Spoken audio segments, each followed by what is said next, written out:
Today, I have a very, very special guest, Mr. Tim Savage, father of Joycelyn Savage, who is we believe, current um, girlfriend of Robert Kelly. We're gonna have her father clarify all of that tonight with us, so we can have a complete and correct understanding. Mr. Savage, I will let you introduce yourself to the chat. I'm sure they know who you are, but just in case they don't. I'm Timothy Savage. I am the father of Joycelyn Savage, and I have not seen my daughter in a long, long time. So I want to thank you guys for just coming here, the truth, hear the facts, and no opinion. And no opinion. Appreciate your time tonight, sir. I want to get right into it because I don't want to waste any of your time. And one of the questions that we all have right out the gate is, did Joycelyn actually have a baby with R. Kelly? She posted a baby. She said she's a mom. It went viral. Nobody's really clear about the timeline, and we would love to get that clarified right off the bat.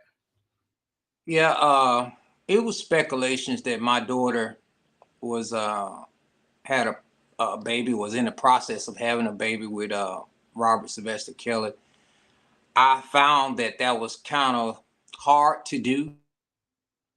This man was behind bars, and I also kind of felt it was hard to do when I can't see another man or not acknowledge a kid at the time. So it was just a lot of big speculations that my daughter was pregnant, and you had people in the month of August of 2022, show that she had like a little bump or something, which it didn't show the whole body, just showed the stomach.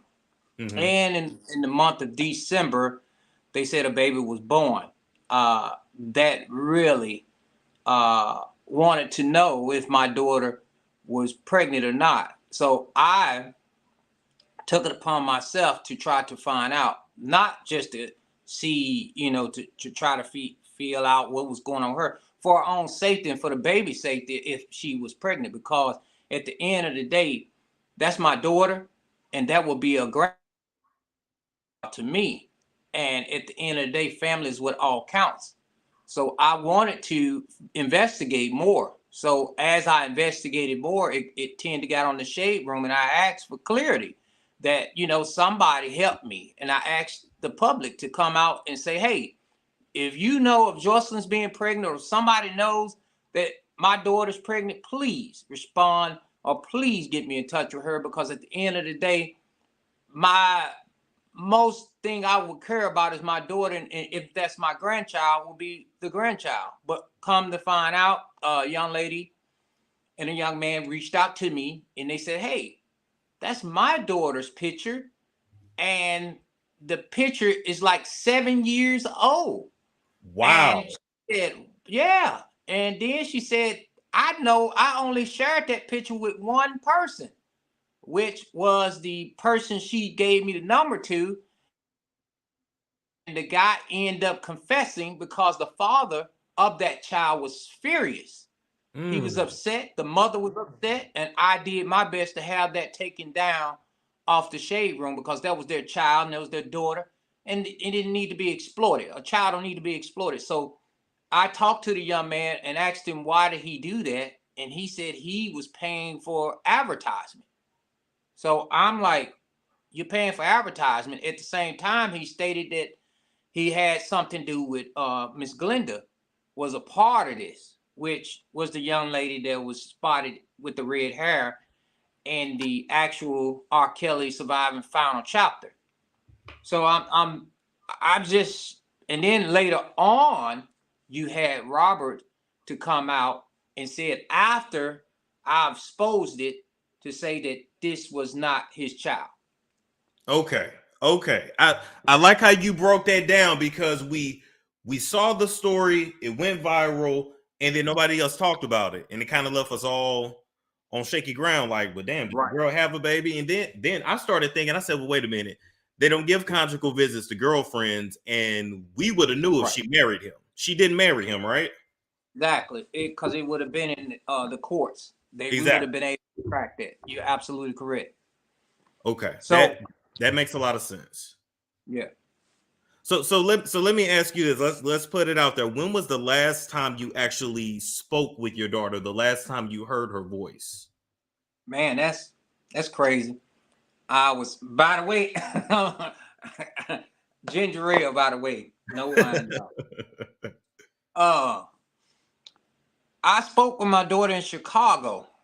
The last time her and Azrael had got into it, and I flew up there to her trial, and she was sitting on the first pew of the court.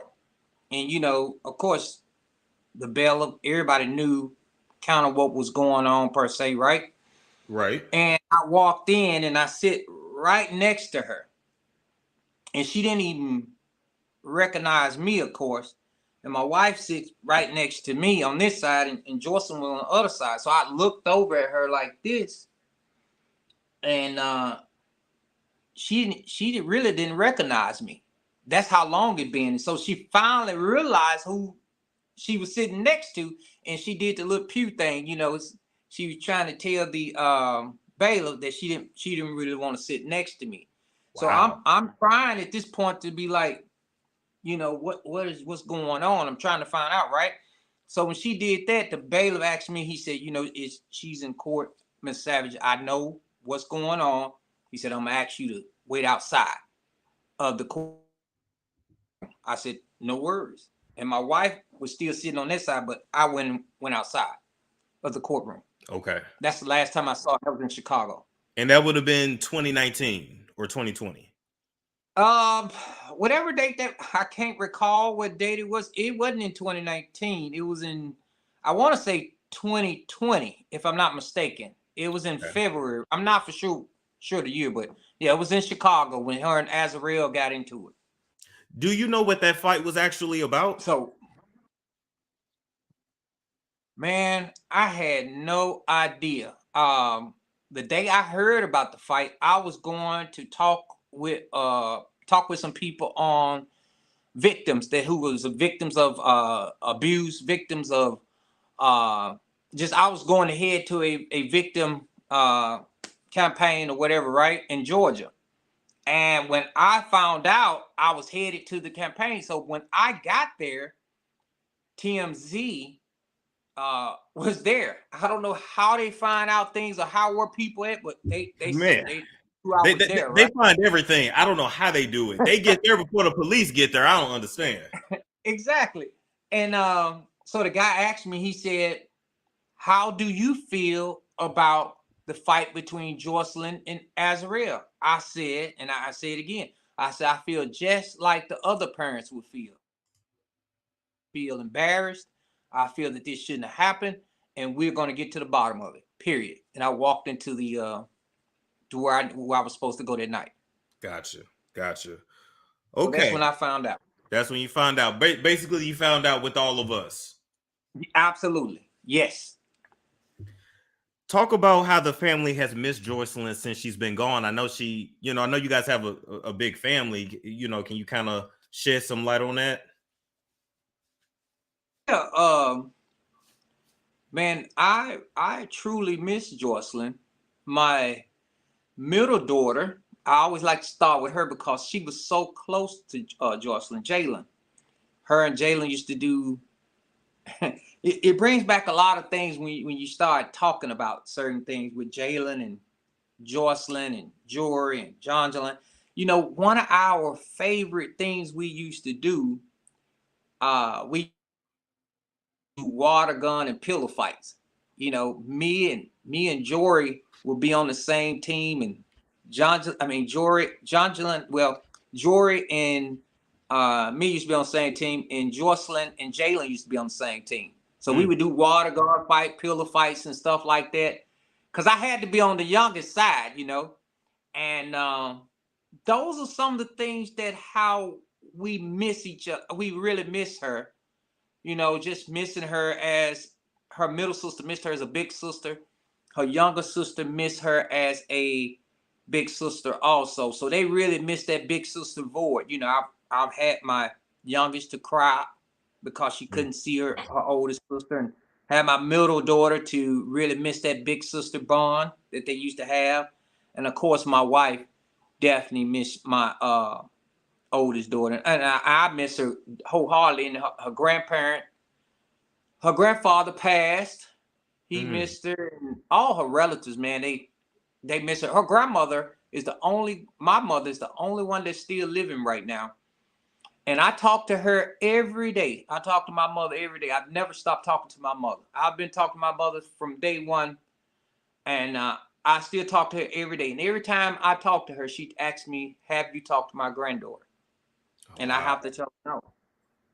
So that I hope that tells you that how much we really missed her and how much we really love her as a family. As a family unit. Let me ask you, if she was to call you today and said, "I'm ready to come home, I can't do this anymore," is she welcome back home? Yes, without a doubt.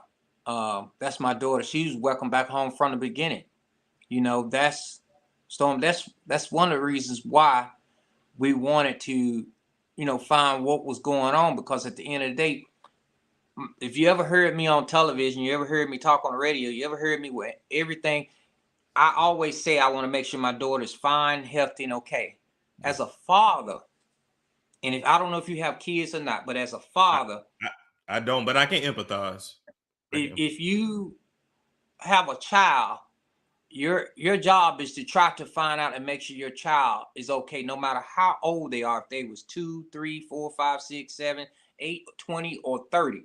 Like I said, I talk to my mother every day, and she asked me, she said, "Tim, everything okay?" I said, "Yeah, mama, everything fine." Because as a parent, we are concerned about our loved ones, our kids, or our young adults, or our adults, because it's that connection from birth. It's that connection from raising them. It's that connection that we are so concerned about as parents. And that what connected me so much to find out, to make sure my daughter was fine and okay, if that makes sense. It does. It makes complete sense. It makes complete sense. And I mean, anybody who has kids, or hell, I'm almost 30 and I still talk to my mom every day. She still wants to make sure I'm okay. And if I don't answer, she gonna call until I do. So Right. I totally get that. And so one thing people kind of may have had misconstrued is the relationship that you and your wife had with your daughter before she left. Wow. Yeah. Talk to us about the home life. Oh man. Did she get disciplined a lot? Would she have had a reason to not want to come back home? Because that's the Right. main thing everybody's Oh, saying. Like, maybe she don't want to come back. She just don't want to come back. And why? the person that knows me and my wife been together since the 11th grade. We've had, when Jocelyn was born, right? Jocelyn was born. She was my firstborn. So I went and bought all these things for her, man. My wife, my mother said, "Boy, you buying too much stuff." And we didn't believe in shacking, because me and my wife wasn't married at the time. So I went out and got my wife an apartment, bought her a car, had the apartment fully furnished, and I didn't live with her. Matter of fact, my wife there until we actually got married. I said, I'm just from the old school. My parents raised me that way. I don't believe in shacking. This new generation is a little bit different than when I was raised. True. But Yep. I've never whooped Jocelyn no more than 3 to 4 times out of her lifetime. And I mean, maybe a spanking, or got the rule and hit her in the hand a couple times or something like that. I whooped her maybe once. I can count on my hand. Jalen, probably the same, maybe 2 or 3 times out of her lifetime. Jory, never. I've never had to spank Jory, or never had to discipline her in no form or fashion. Never, not one time. So when it came to spanking or or discipline the girls. I didn't have to. I just had to, raise my voice and say, "Hey, go over there, do your homework," and they would do it. And So on not the so nothing outrageous. Nothing outrageous. no, no, no, Okay. no, no, no, not at all, not at all. Nothing Just outrageous, normal. no abuse, anything like that. Oh no, not at all. Man, Jocelyn was when we got the clothing stores, these girls, I actually got the clothing stores for them. Notice the clothing store that they had, which was 2 in Atlanta, that was named J Savage Collection, was never named after me. It was named after the girls because all their names was J. So that was the purpose of the clothing store. So if anything, these girls were spoiled, too much, I could say.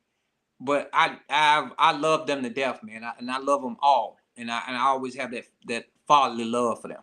So no, it was no abuse going on in the household, no nothing crazy, no putting nobody in no room, no locking nobody up, no none of that, brother. It None of was that. just much love with them, right? Just all If that love. clear. Okay. And I wanted you to, and I know the chat is going crazy right now, but we gotta ask these questions because these are the assumptions Yeah, that the no worries. public makes. You know what I mean? And That's what I'm here to answer. exactly. Ask So me anything you want to ask me.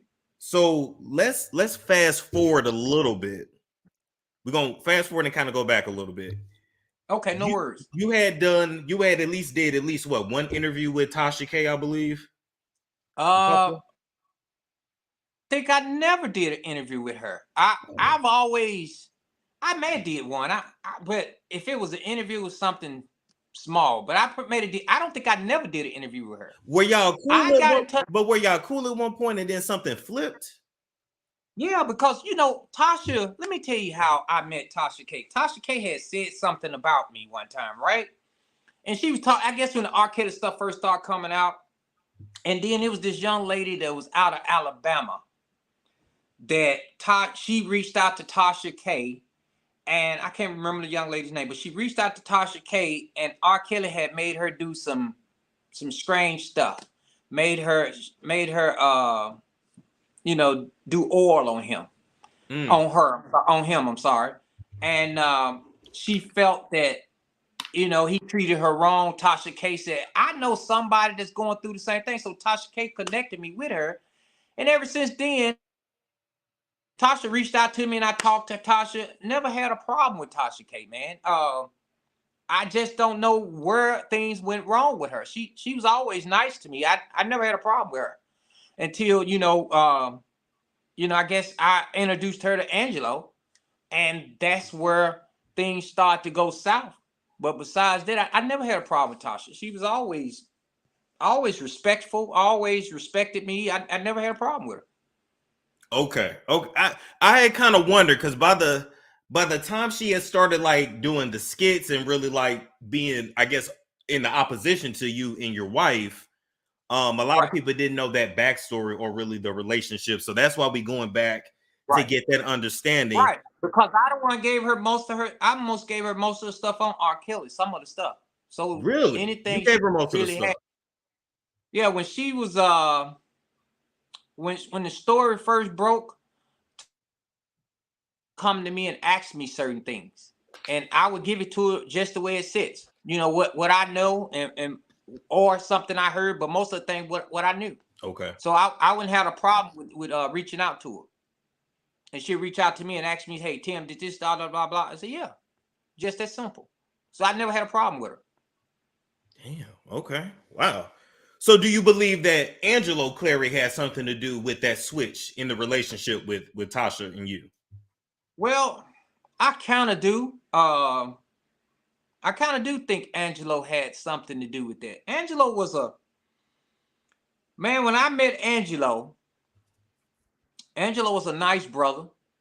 He come off as intelligent. He come off as caring. He came off as that he was somewhat in the same situation I was in. Okay. So that what made us bond. I think he was at that time I thought he was a great guy. I never had I took up for Angelo, bro. I never thought that Angelo was talking to Tasha to destroy me. And little did I know that that's what he was doing. He was, because Tasha said it out of her own mouth that everything she got that said my wife slept with our, said my wife had missing teeth or something, that all came from Angelo. Or anything that said something. Yeah, Tasha said it. She said, I got all the information from Angelo. And when I heard that, man, I just heard that last year sometime, right? And I never really got on YouTube that much because I tried to stay off of it because my concentration was my daughter.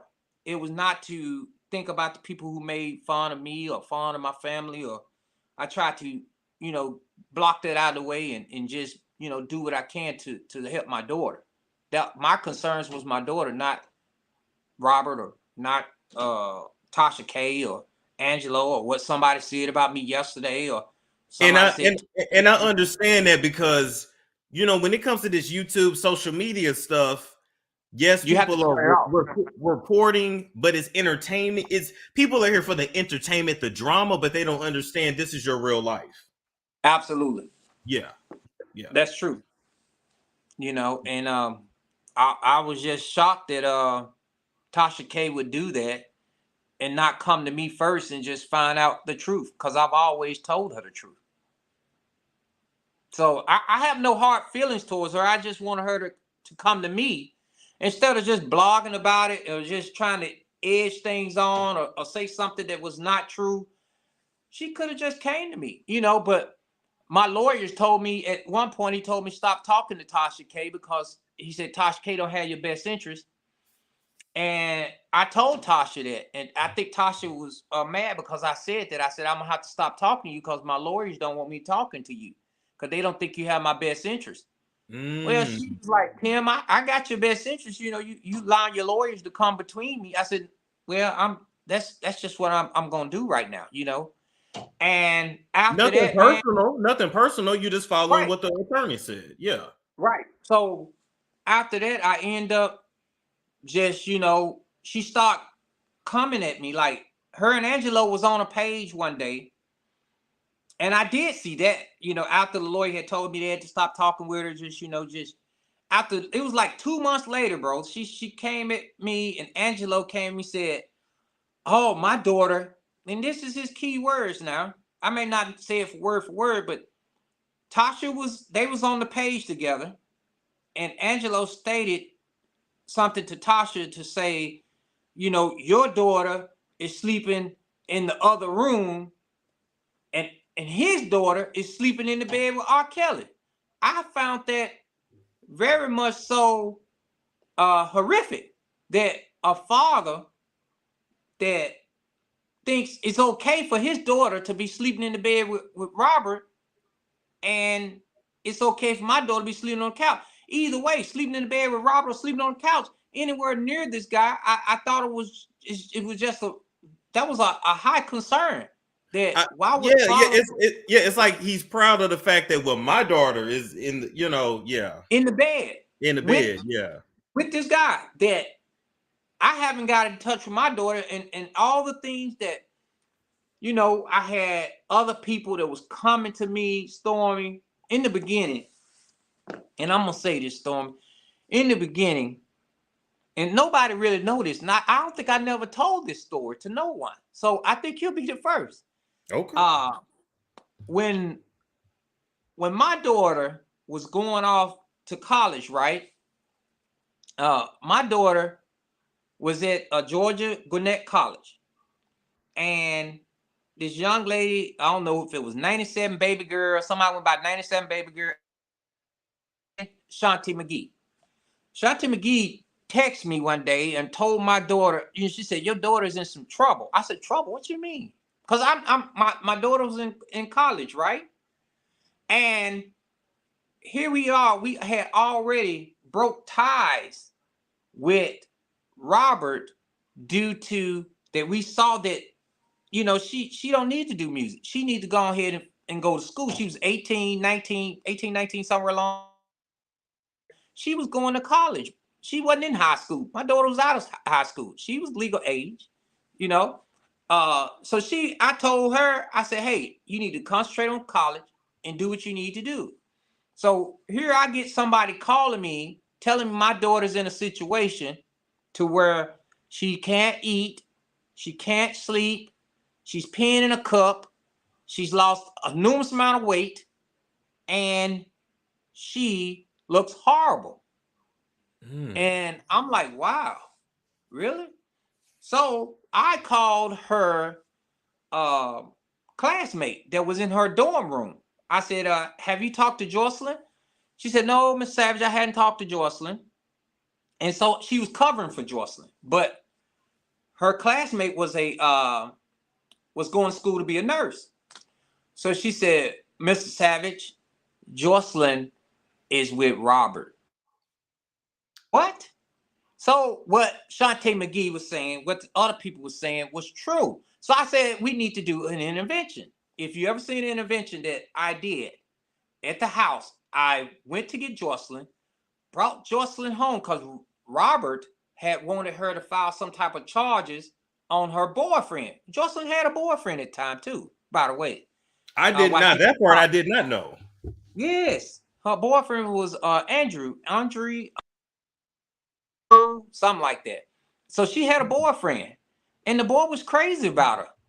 And so that's the reason why we would never suspected her to be, messing around with Robert, because she had a boyfriend in college. And so she called me and told me, she said, Daddy, I need you, because I hadn't talked to her. I've been trying to get in touch. She said, I need you to come pick me up. I said, yes, I want to come pick up, because I've been hearing all these crazy things about her, with going on with Robert and so what.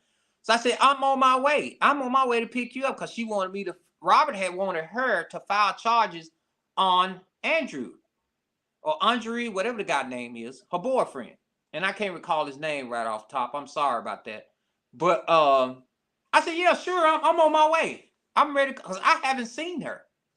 So when she thinking I'm going to take her to file charges on this guy, I'm really taking her to the house so I can have the pastor, her sister, her mother, me, and her roommate to talk to her, to talk some sense into her brain as a young adult. So when she got to the house, or when I got to see her at the school, of course, she looked frail. Jocelyn had lost so much weight, I didn't recognize my daughter. She looked sick. Wow. She had on all black. She had blonde hair, short blonde hair. Of course, my daughter had wore hair pieces and stuff like that. Most women do. But she never had short hair like that, and she never looked that frail. And she had lost a lot of weight, and she was dressed in a black jogging suit, which everything people had been describing to me, it looked like that's what my daughter was going through, because that's what they said she was having on. So she got to the house, and we did the intervention. The pastor was there, which was a close friend, my wife and my other daughter, and we asked her these questions. We want to know what is going on. By the time we got into the midst of this thing, it took about 45 minutes. Jocelyn got so frustrated, and she ran out the house like a mad woman. And I was like, man. I said, Jocelyn. So I ran outside to see what was going on. I said, baby, talk to me. I'm your daddy. Tell me what's going on. I hadn't seen you in over 4 to 3 months. What's going on? Tell me what's going on. You in college and I don't know what's going on. These are the exact words. I don't know what's going on. And she hugged me, man. And I hugged her back. I said, baby, I love you. And she said, I got to get back to school. And so I said, okay, I really didn't want to go back to school. What I want to do is put up in a room and call the police and see what's going on with my daughter, because she's acting funny. So my wife and the pastor said, no, you can't keep her here, Tim. You got to, take her back to school. And I said, okay. And I told her roommate, I said, we're going to all drive. I got a nice size car. I said, we all gonna get in the car and I'm gonna take you up. And I was staying in Stockbridge at the time. Okay. So you know how far Stockbridge is from Georgia Gwinnett? That's probably about an hour and 10 minutes, hour 20 minutes. It just depends on traffic. That's a little So minute. this is about Yeah. yeah. So we're driving. I'm driving downtown, and I look at everybody's in the backseat. My daughter's in the front. So I reached over to consult my daughter to comfort her because she was just in the corner like this here, and she was just like I'm trying to figure out why she in a ball like atmosphere, like she's balled up in the corner in the car. It just don't need to be like that. Everybody else is comfortable. So I reached over to hold her and say, "Baby, everything's gonna be all right." Because remember, we hugged outside. She went like this. I said, "Whoa." So my daughter went in a position where she's trying to protect herself. So we got off in Peachtree. We went to Fellini's on Peachtree. And if you know Fellini's, Peace on Peachtree in Buckhead, we parked on the side. She ran into the bathroom. At that time, they only had one restroom. They may have two now, but at that time, they only had one. And she ran into the restroom and she just got on the phone. I don't know who she's talking to, but we stayed at Fellini's about a 45-minute situation. We stayed in there, right? And all of a sudden, the manager was getting upset. Sitting there eating pizza. We trying to find out what's going on. I said, "Jocelyn," I said, "the manager's getting upset." I said, "We need to leave, baby." I said, "We're gonna take you back to your dorm." So I said, "You need to come on out. He's gonna call the police on you and come out the bathroom." Because people had to use the restroom. So we got the pizza and we was eating it. We got it to go. And I said, "Jocelyn, come on now, let's go." And she ran out the bathroom, ran to the car, and slammed the door and just sit there like this here. She sit like that. No talking to nobody, no mingling, no nothing. Just like this, like in a ball position. Like somebody told her not to say nothing to me or nobody in the car. So we sitting there and I'm driving. My wife is in the back seat. She's crying, all teared up. She don't know what's going on with her daughter. And we get back to Georgia Gwinnett College to the dorm. I couldn't get out of the car good, Stormy. She jumped out the car. When I was driving at least 10 miles an hour, 10 to 5 miles an hour, I'm shocked that this girl has jumped out the car. Because, of course, we want to park the car, we want to talk, and that obviously some shit she didn't want to do.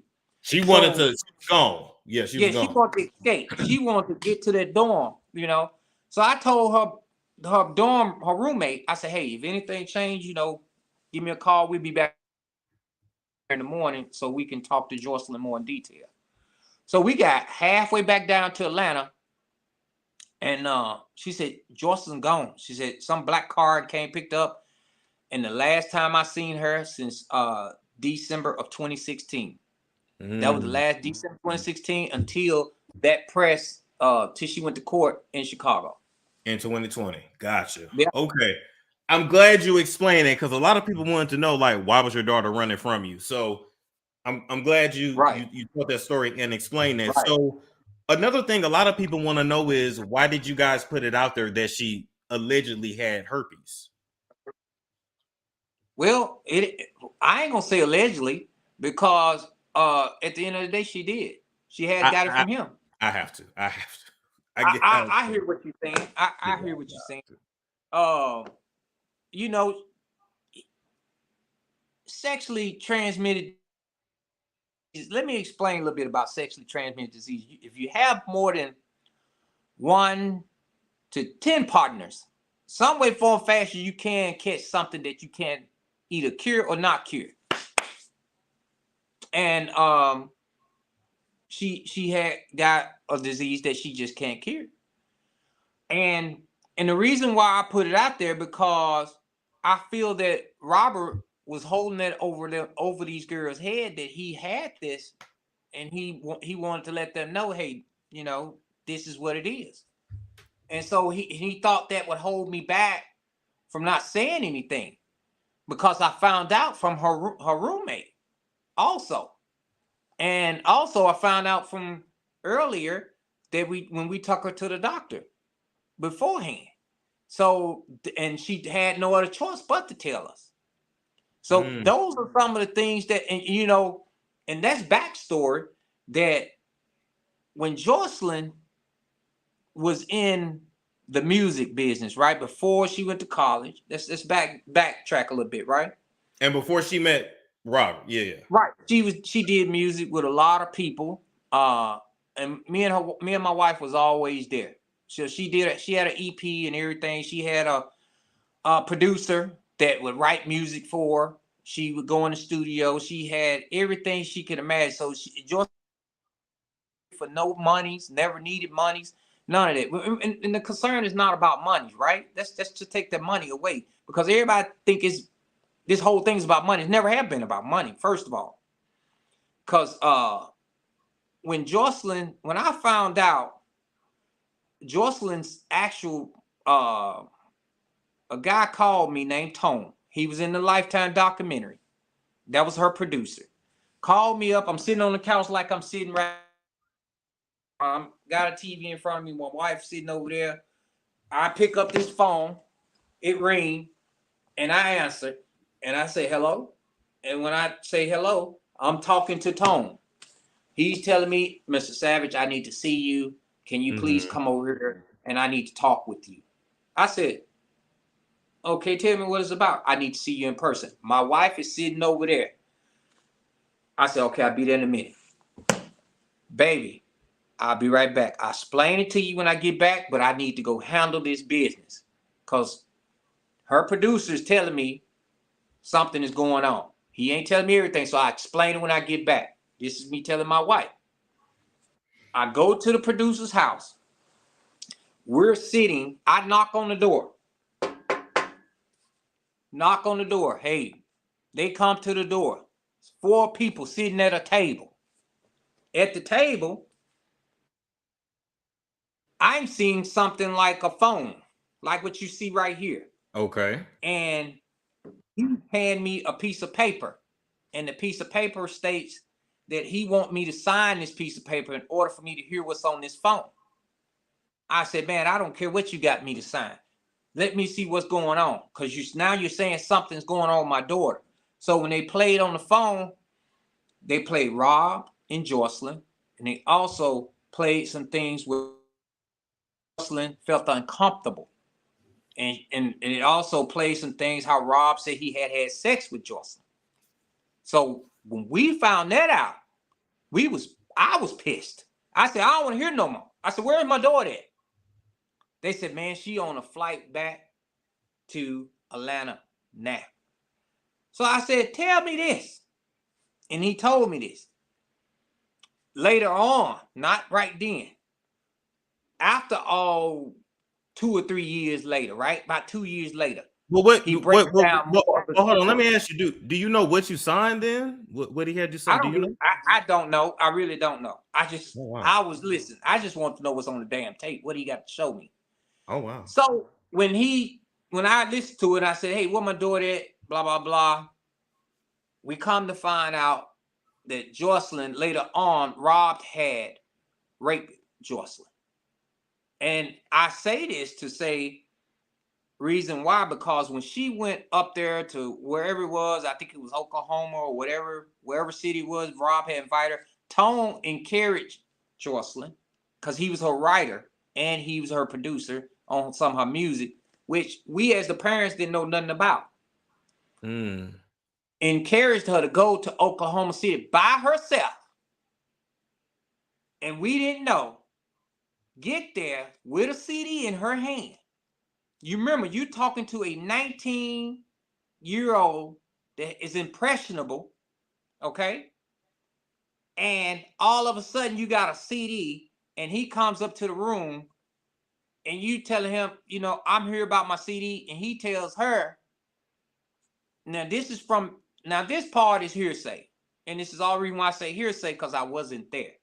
But her producer explained it to me. Tone, not Jocelyn, her producer. So I can't say this is hearsay, but here we are again. He said Rob told her to walk. He told her to take her clothes off and just wear her panties and bra, and told her to walk. By the time she comes back and turn around, this dude is butt naked. And she said, no, I'm not here for that. I just want you to hear my CD. I'm not here for that. He like, well, baby, okay, he's sweet talk. He's butt naked. So what are he supposed to do? So at this point, he then pushed her, forced her on the bed, and gave her oral sex.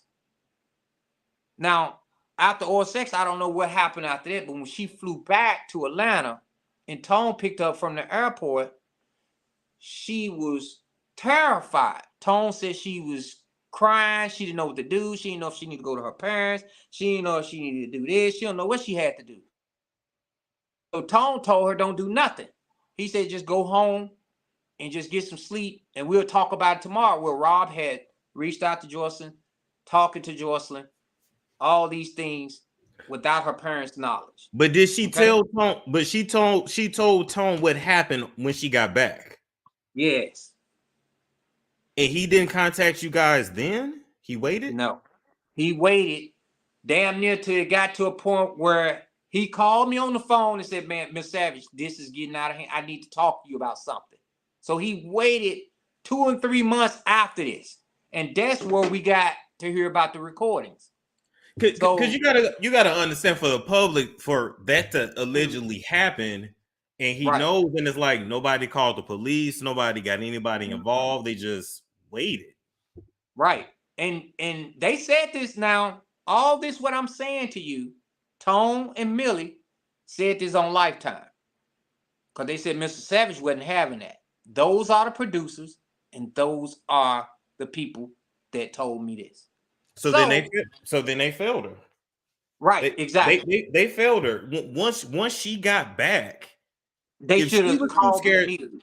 Yeah, if she was too scared to go to the police, you guys should have been contacted immediately. Absolutely. Not waiting 2-3 months. What can you do about it then? Absolutely. I agree with you 100%. And we found out, like I said, I was going to took her to the doctor. We found out, months ahead, in advance past that, right? Mm-hmm. So we found out, and she flew in. I took her immediately to the doctor.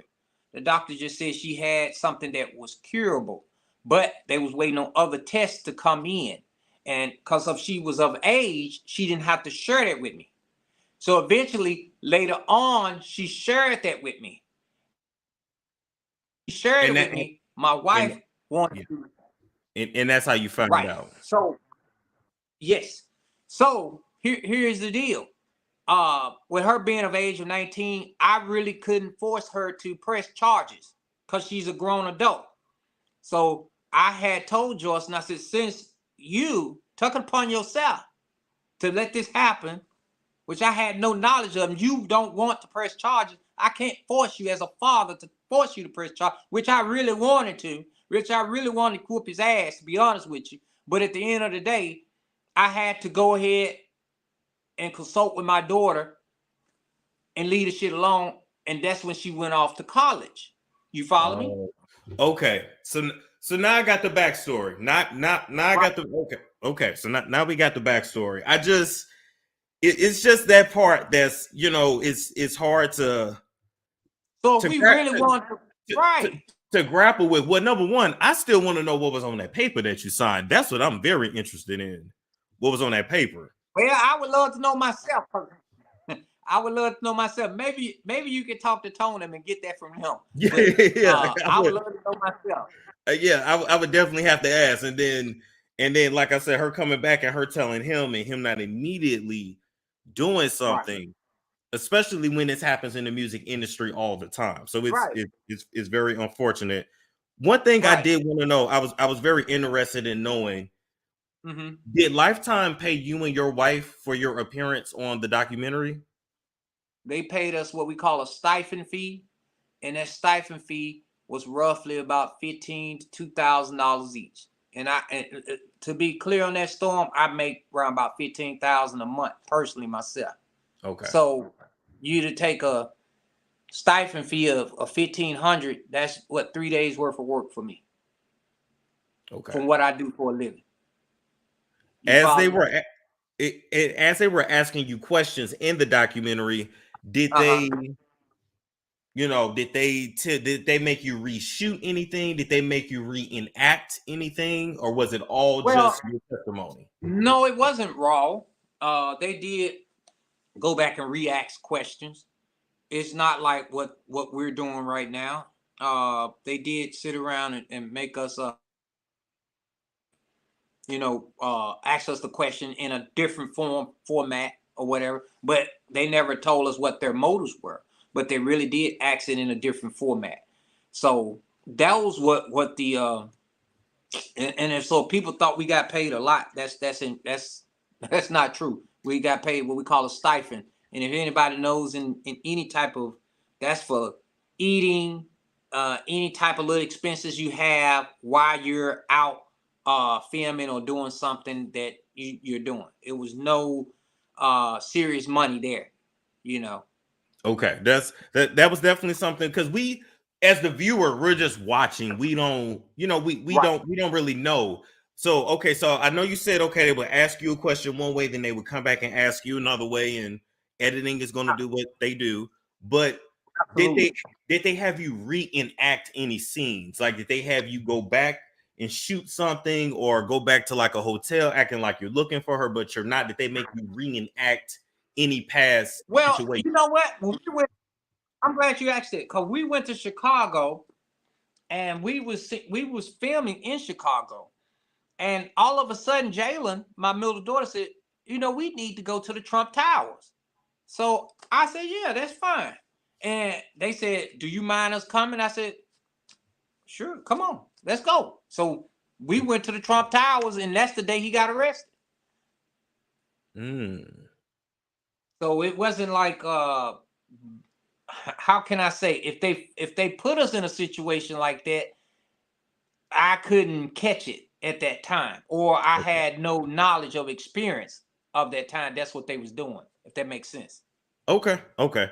And I'm asking because, now that I know the producers, Bun and Maury are the same ones that do all the reality shows.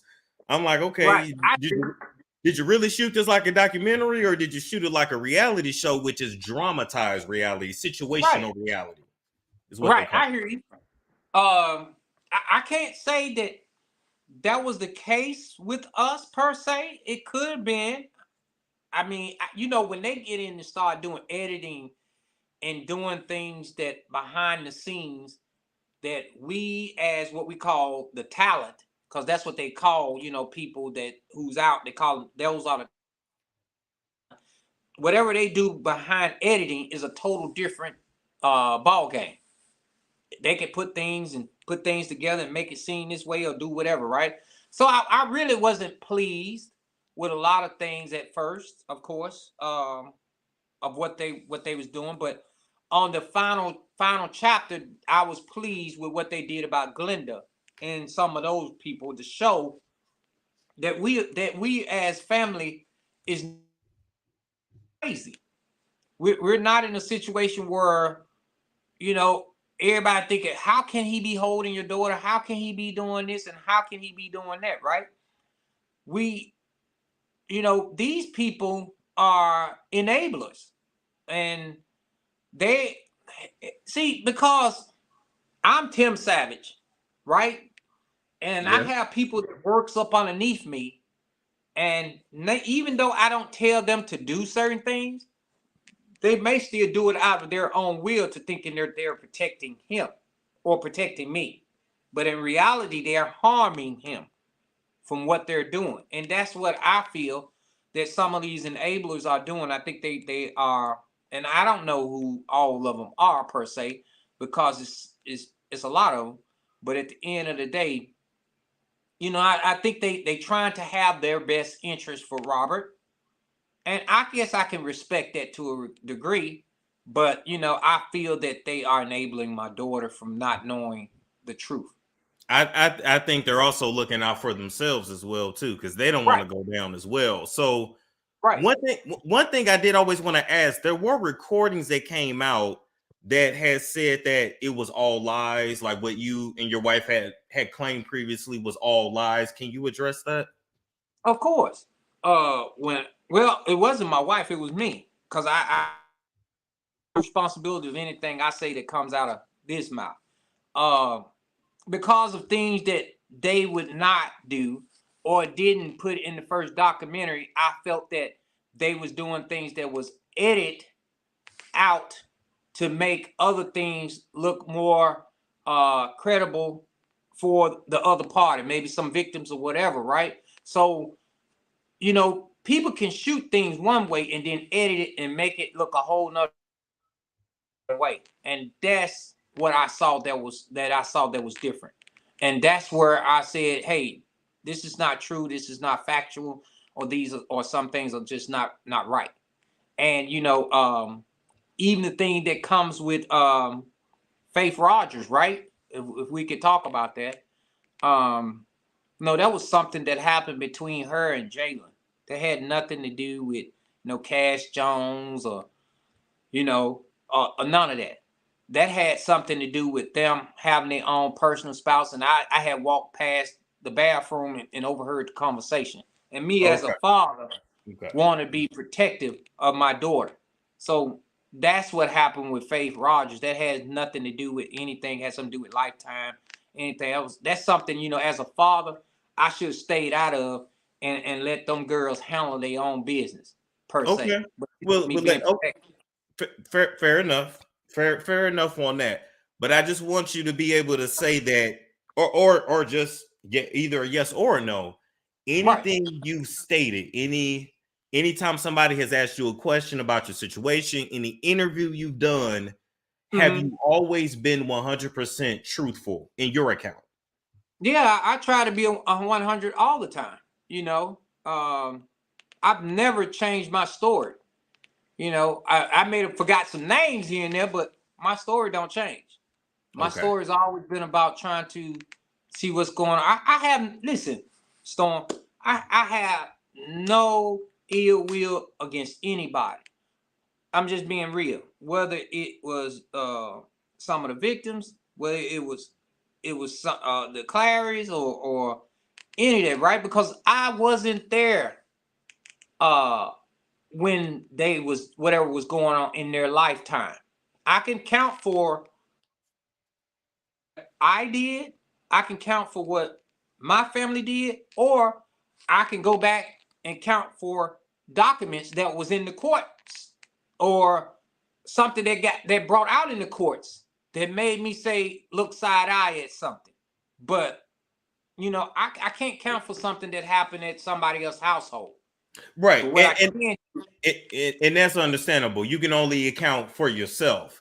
right, I wanted to ask you because people they gonna look at old interviews, they're gonna cross reference, they're gonna right. cross check And any answer I you've wasn't given. going to do it. They gonna I do that. want her to do it because at the end Okay. of the day, I don't change my story. I don't change what I was, and me and my wife was down for. We wanted to make sure our daughter was fine, healthy, and okay from day one. When we met with my attorney. We told him that. Met with the FBI. They kept our cell phones. Looked them over. Uh, Is there we is we there never we never scrambled. I hear you. I hear you.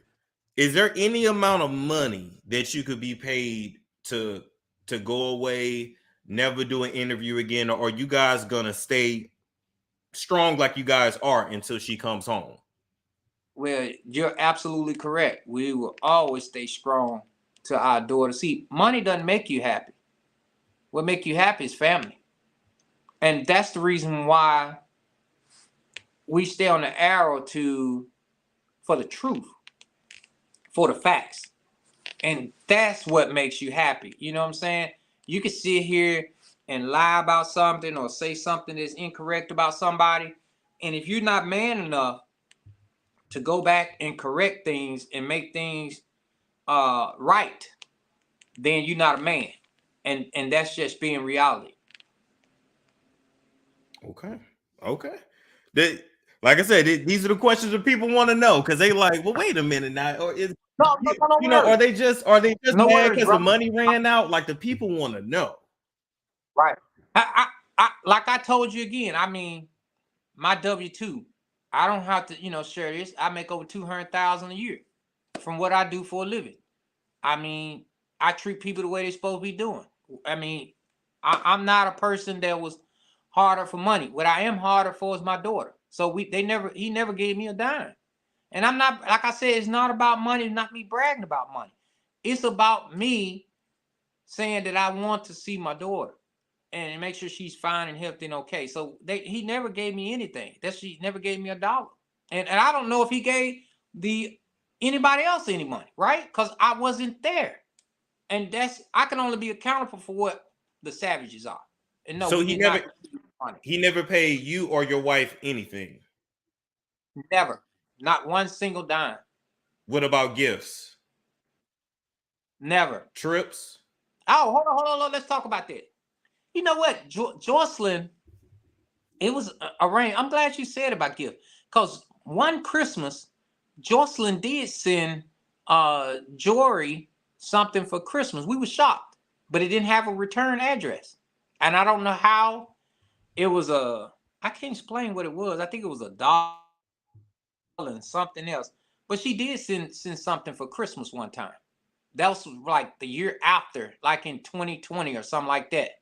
And my wife did try to talk to her because she called or something. And then once it was like a robotic call. And then when I said, Jocelyn, phone hung up just like that. So that was the year after 2016. So it was 2017, I think, when she sent that gift and we could never, get an answer from her. Okay, but no cars, no Oh, hell shoes, no. no bags, no VIP concert tickets, no investments. Never. Only time my wife had flew out to her and Joseph flew out on the West Coast to a concert to talk about business with R. Kelly. That was in the early stages. But besides that, no. Let me ask this. This is one question I've always had personally. There's been Yeah, a no lot. worries. There's been a lot of allegations about Robert since the mid '90s, Right. Aaliyah days. So, and then the whole tape situation as well. So, just based on those allegations alone, why would anybody want their daughter to work with him I'm glad you asked that. in Well, any capacity? I hear you, but here's the deal, right? You have Sony Records. We was introduced from Kevin Giles, which was one of the road managers. This is That's how it Trey first Songz started. manager too. Yeah. Yeah, and that's also Mays, Frankie Beverly Mays. He was the road manager for them also. And so Kevin Giles was a road manager not just for Rob, he was a road manager for different acts, different bands and so what, right? So he had different connects. And a young lady came in the store and she overheard Jocelyn CD. And she said, I know somebody, because she used to date Kevin Giles, the lady that was in our store. So that's how we got in touch with Rob. But it was now, man, that is a crazy situation. Because I wouldn't have even wanted to touch him. I'm like, y'all got to give me somebody else. Let me talk to somebody else. Let's work with somebody else. At the end of the day, Rob has produced. If you can't ask not one artist that's been out here, you can't take away from the man's music. Oh, that's true. He's a Grammy artist, winning artist. But at the end of the day, would I ever want my daughter to work with him due to the circumstances that we know today? No, never. I would suggest no parent. But here's the deal. That should have never happened, and I regret it 100%, because at the end of the day, she was not supposed to work just with Rob. She was supposed to work with Sony, and he was just supposed to produce a song for her. That was it. But do I regret it? Yes, I regret it 100%, and I wish that would have never happened. That's one thing I guess I hold over my head for the rest of my life, because I don't think that should have happened, and I'm very remorseful behind that. Did he ever make a move on your wife? Well, you know, a lot of people have said that, but never, not one time, he made a move with my wife. And I don't even know where that come from, because he's always treated my wife with respect. And I don't understand why people would say that, because Robert never disrespected my wife, not one time. He always treated her with respect, and I always treated Jocelyn with respect when my wife was around. My wife only seen Rob maybe twice with Jocelyn. So she's never been alone outside of Rob, none of that, you know. Would she be willing to She's speak to that always as well? professionally everything. Yeah, of course, man. That's no words. My wife would never, ever. I'll see if I can get her down here. Yeah, I was gonna say, I'll call from my yeah, she's at home. I would love for her to answer that, so we can put it to rest. Yeah, no worries. Let me see if I can call her and get her here. See if she'll come here. She's upstairs. I'm down in the basement.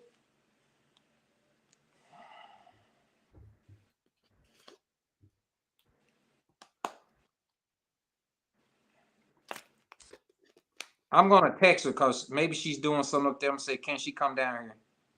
Can you come down in the basement?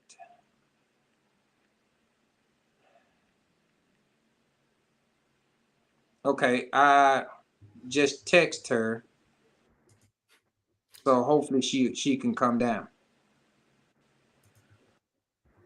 So hopefully she'll be down here in a minute, and then you can be able to ask her for yourself. Yeah. I would love for her to answer that, because like I said, the people want to know. So let's, while we're waiting on that, let's talk about another reason why we're here tonight. All of the texts between Azriel Clary, her mother, Angelo Clary, R. Kelly's team, alleged. Well, not alleged. I don't have to say alleged on that. These texts have been exposed, going all the way back to April of 2015. Right. And so as I read through the text, which I mean it's 174 pages, right, I can confidently say that Azriel's mother groomed her, gave her advice on how to seduce Robert, wanted to seduce Robert her damn self, what it sounded like. Right. She was okay with Azriel not going to school. Right. She knew that Azriel was going to that hotel, Orlando Disney, Hotel Disney, Hotel Dolphin, whatever, to meet up with Robert. Dolphin Hotel. Dolphin Hotel. Right. Gave permission for Azriel to get on a plane with him. Everybody knew. Mm-hmm. And Azriel was 17 going on 18. So based on those texts alone, what are just your what's your opinion on that? Well, let's call it the way I think we should call this. Let's call it Government Exhibit 233A 19 CR 286 explanation points AMD. That's the government exhibit, because anytime you put something in front of the government, it has to state truth. It cannot be brought up in a court unless it's proven to be true, and the judge has to allow it to be presented to the juries, or not per se, right? Mm-hmm. So let's just say that, and these documents were, I think, started in the month of April 2015. Yep. Right, and ended in the month of June of 2015, if I'm not mistaken. So 2 months of texting, and then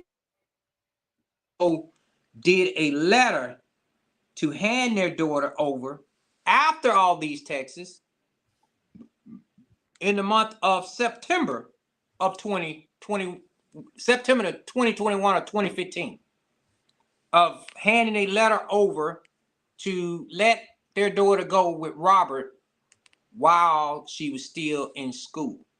They did. I saw that for myself. They did. Yes. Right.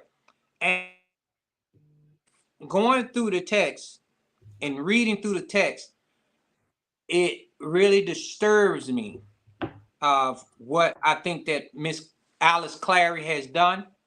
I have much respect for the Clary family. when they came out, because I felt, Storm, that they was in the same situation that me and my family was in. And Angelo, a couple months back, he stated that we was in two different situations. And I couldn't randomly think, why would he keep saying that? He said he would state and say, my daughter was underage, your daughter was grown. I mean, does that make sense for somebody to say something like that as a parent?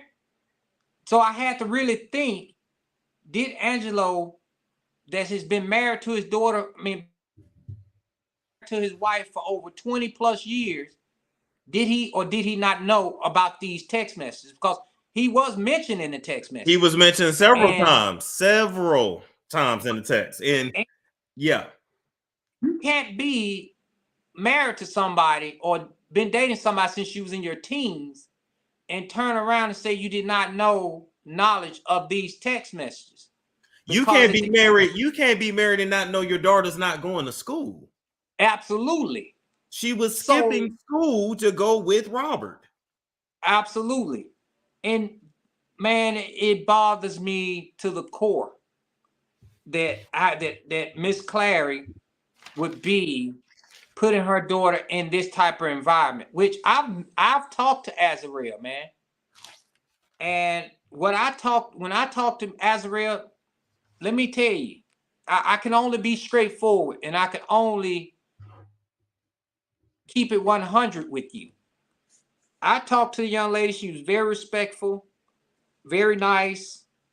I have no negative stuff to say about Azrael, because when I talk to her, I can only say what I know. But when you look at these text messages, this is a whole new different person. It's a whole new person. They plotted on him. They looked up his tour dates. They cross-referenced the tour dates.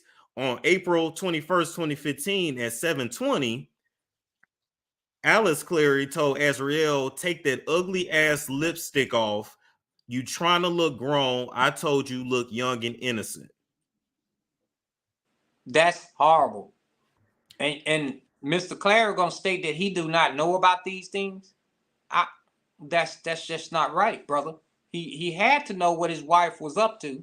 He had he had to have known his wife. Otherwise, then I'm questioning if they're even really together. On April 21st, 2015 at 3:27, Alice told Azrael, sit on his lap and make sure you entice him.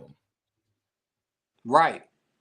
Which a mother should never do anything. And when I came to know the Clarys in 2016, see, you can't sit here and say that he didn't know what his wife was going. When I met him in 2016, him and Alice was together. So how can you not be together? And y'all got a house in Florida. Y'all got kids. You got some form of communication that knowing what's going on with your child. You follow me? Absolutely. Just as Absolutely. I got a 16-year-old now that is close to that age, right? As a father, I still go through my daughter's phone and find out what's going on her phone, because I have what I call phone check, because you don't know what type of predators are out here. So with his wife going through her daughter's phone or sending text messages back and forth, that is uncalled for. And they know the family, the husband and wife, had to have known what was going on with each other at all times. They had to. There's no way. There's just no way. On April 22nd, 2015 at 10:34, the mom told Azrael, I would send a cute face pic and be like, good morning. Remember, the early bird catches the worm. And tell him that you can't wait to go see movies together. Also remember to stroke his ego. Right. And see, that is a mother that's trying to sell her daughter. And see, that's one of the things I want to talk to you about. If you go back and you look at some of the things that were said about me and my wife, and The exact same things that you think was said about me and my wife was what Angelo and his wife was doing. And his wife was enticing Mr. Robert Sylvester Kelly.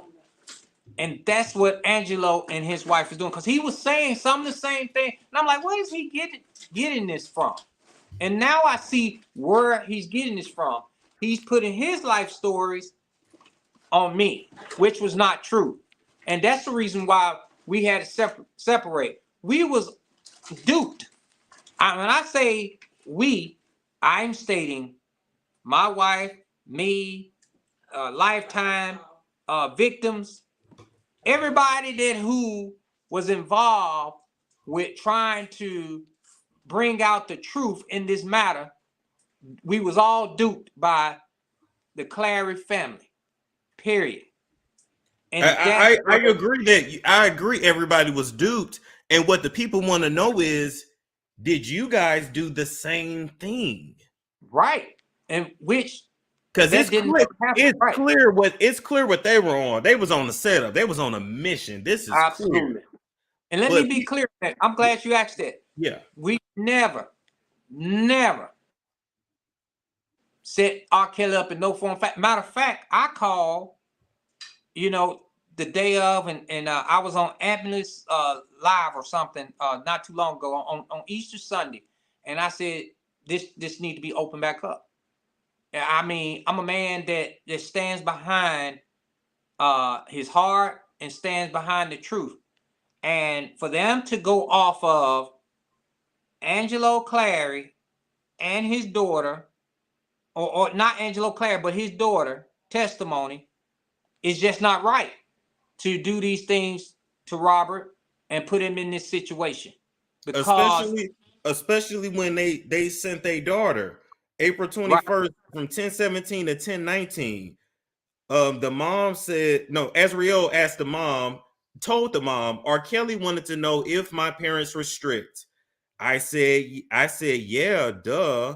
The mom then said, girl, tell him we not, but we just need to make sure you're okay. And yes, you can fly with him. No regards on the girl going to school or none. This is April. Right. School ain't up until May. Right. Which is so horrible. And let me tell you something. You draw the line when parents are doing something in a point to set someone up. You draw the line when you have a parent that is out here plotting to put a man in a bad situation. That's where you have to draw the line with a connection with another set of parents. And we draw that line when we knew and found out not too long ago of what's going on with Alice and Angelo. And that's the reason why I came on my Instagram live and told that he personally set his family up in a situation. And that's the saddest situation I've ever heard of, some man or woman putting their daughter before a older guy to set him up at the same time to set themselves up for wealth. For what? And it sounds like they were struggling during that time frame, because I read some of the texts, and some texts said she need to send $40 and put in his account and all that. Now, Angelo may say different. Angelo may not know about that, but I can only go off of what these court doctors are saying, what his wife said. You follow me? I follow you. I'm looking here on April 22nd, 2015, from 10:18 to 10:20. The mom told Azriel, make sure you're at Hotel Dolphin at downtown Disney. I do not want you to miss your opportunity. That's horrible. Now, see, but they told Lifetime that they didn't even know she was going. Absolutely. And now that when you see Azriel on the Gayle King, and you see my daughter, and my daughter is looking at Azriel, and she's knowing the backstory of what Azriel's parents really did. So she's saying like, yeah. But you never saw her say, my parents did this. Yeah. You know, she's Yeah, agreeing in with that whatever. interview, Azriel did most of the talking. I ain't gonna lie. Right. In that Exactly. interview, most of the fussing and cussing. That was pretty much what it was. And you know, I'm gonna say this, Storm. Always put it out there. I would love to take a lie detector test with Rob, my daughter, whatever, right? But what I said that a couple weeks ago, but I would still love to do that. But what I've seen from these texts, this is something that need to be readdressed back in your courts and need to be looked back at. Period. My wife is here, by the way. If you had to ask her something, I'm gonna have her come over. Yeah, come on, Mrs. Savage, come on. Here she come. I'm take a break and I'm gonna let her talk to you for a minute. Okay. Oh, I'm sorry. Watch that cord. All right. Go ahead, John. I'll be right back. Okay. Hey, Storm. How you doing? TV upstairs with I was watching your live upstairs. Okay. So, okay. Yeah. Well, the people want to know because it was alleged that R. Kelly A slept with you and B tried to put the moves on you. So I'm just gonna ask: was Mr. Kelly ever inappropriate with you in any way? No. We always told the Clarys, with Angelo specifically, we only met him twice. And unlike Alice, I told Jocelyn when she came approached me after the Fun Fest in Atlanta, I told her, and she was invited to one of his shows as a VIP guest. I told her we could go, but being my husband, me would have to accompany her. So Tim stayed because we still have a minor daughter. At the time, right? She's 15 now, but it's probably about. No, you go ahead. You stay right there. She's probably about 8 or 9. Mm-hmm. So we've never left our girls alone. Even Jocelyn worked with the John Boy, the Wobble Wobble, the guy with the Wobble Wobble. He always invited us for meetings, and even time Jocelyn would perform with John Boy, which is the creator of the Wobble song, we were always there, either Tim or I or both of us. So but in your personal meetings with him, did he ever make any remarks on your appearance? Did he ever say, "Oh, you're gorgeous, you're beautiful," anything of that matter? He did say that. He did say that. But that was just like that was not to be taken as it was taken as more of a compliment. But Jocelyn and I we were backstage with him for about 4 or 5 hours together. And it was mostly about her music. And we didn't actually meet R. Kelly until after his show in California when we first flew as a so-called VIP guest. Okay. Everything was coordinated through Cheryl Mack. So she was the one who booked the flight travel, the hotel, when we wanted to go to the mall, the car service. She's the one who did that. So okay. So his team handled all the logistics, basically what they call the logistics. Okay. And Angelo knows for sure. We've never discussed with Tim. Used to stay on the phone with Angelo for hours a day.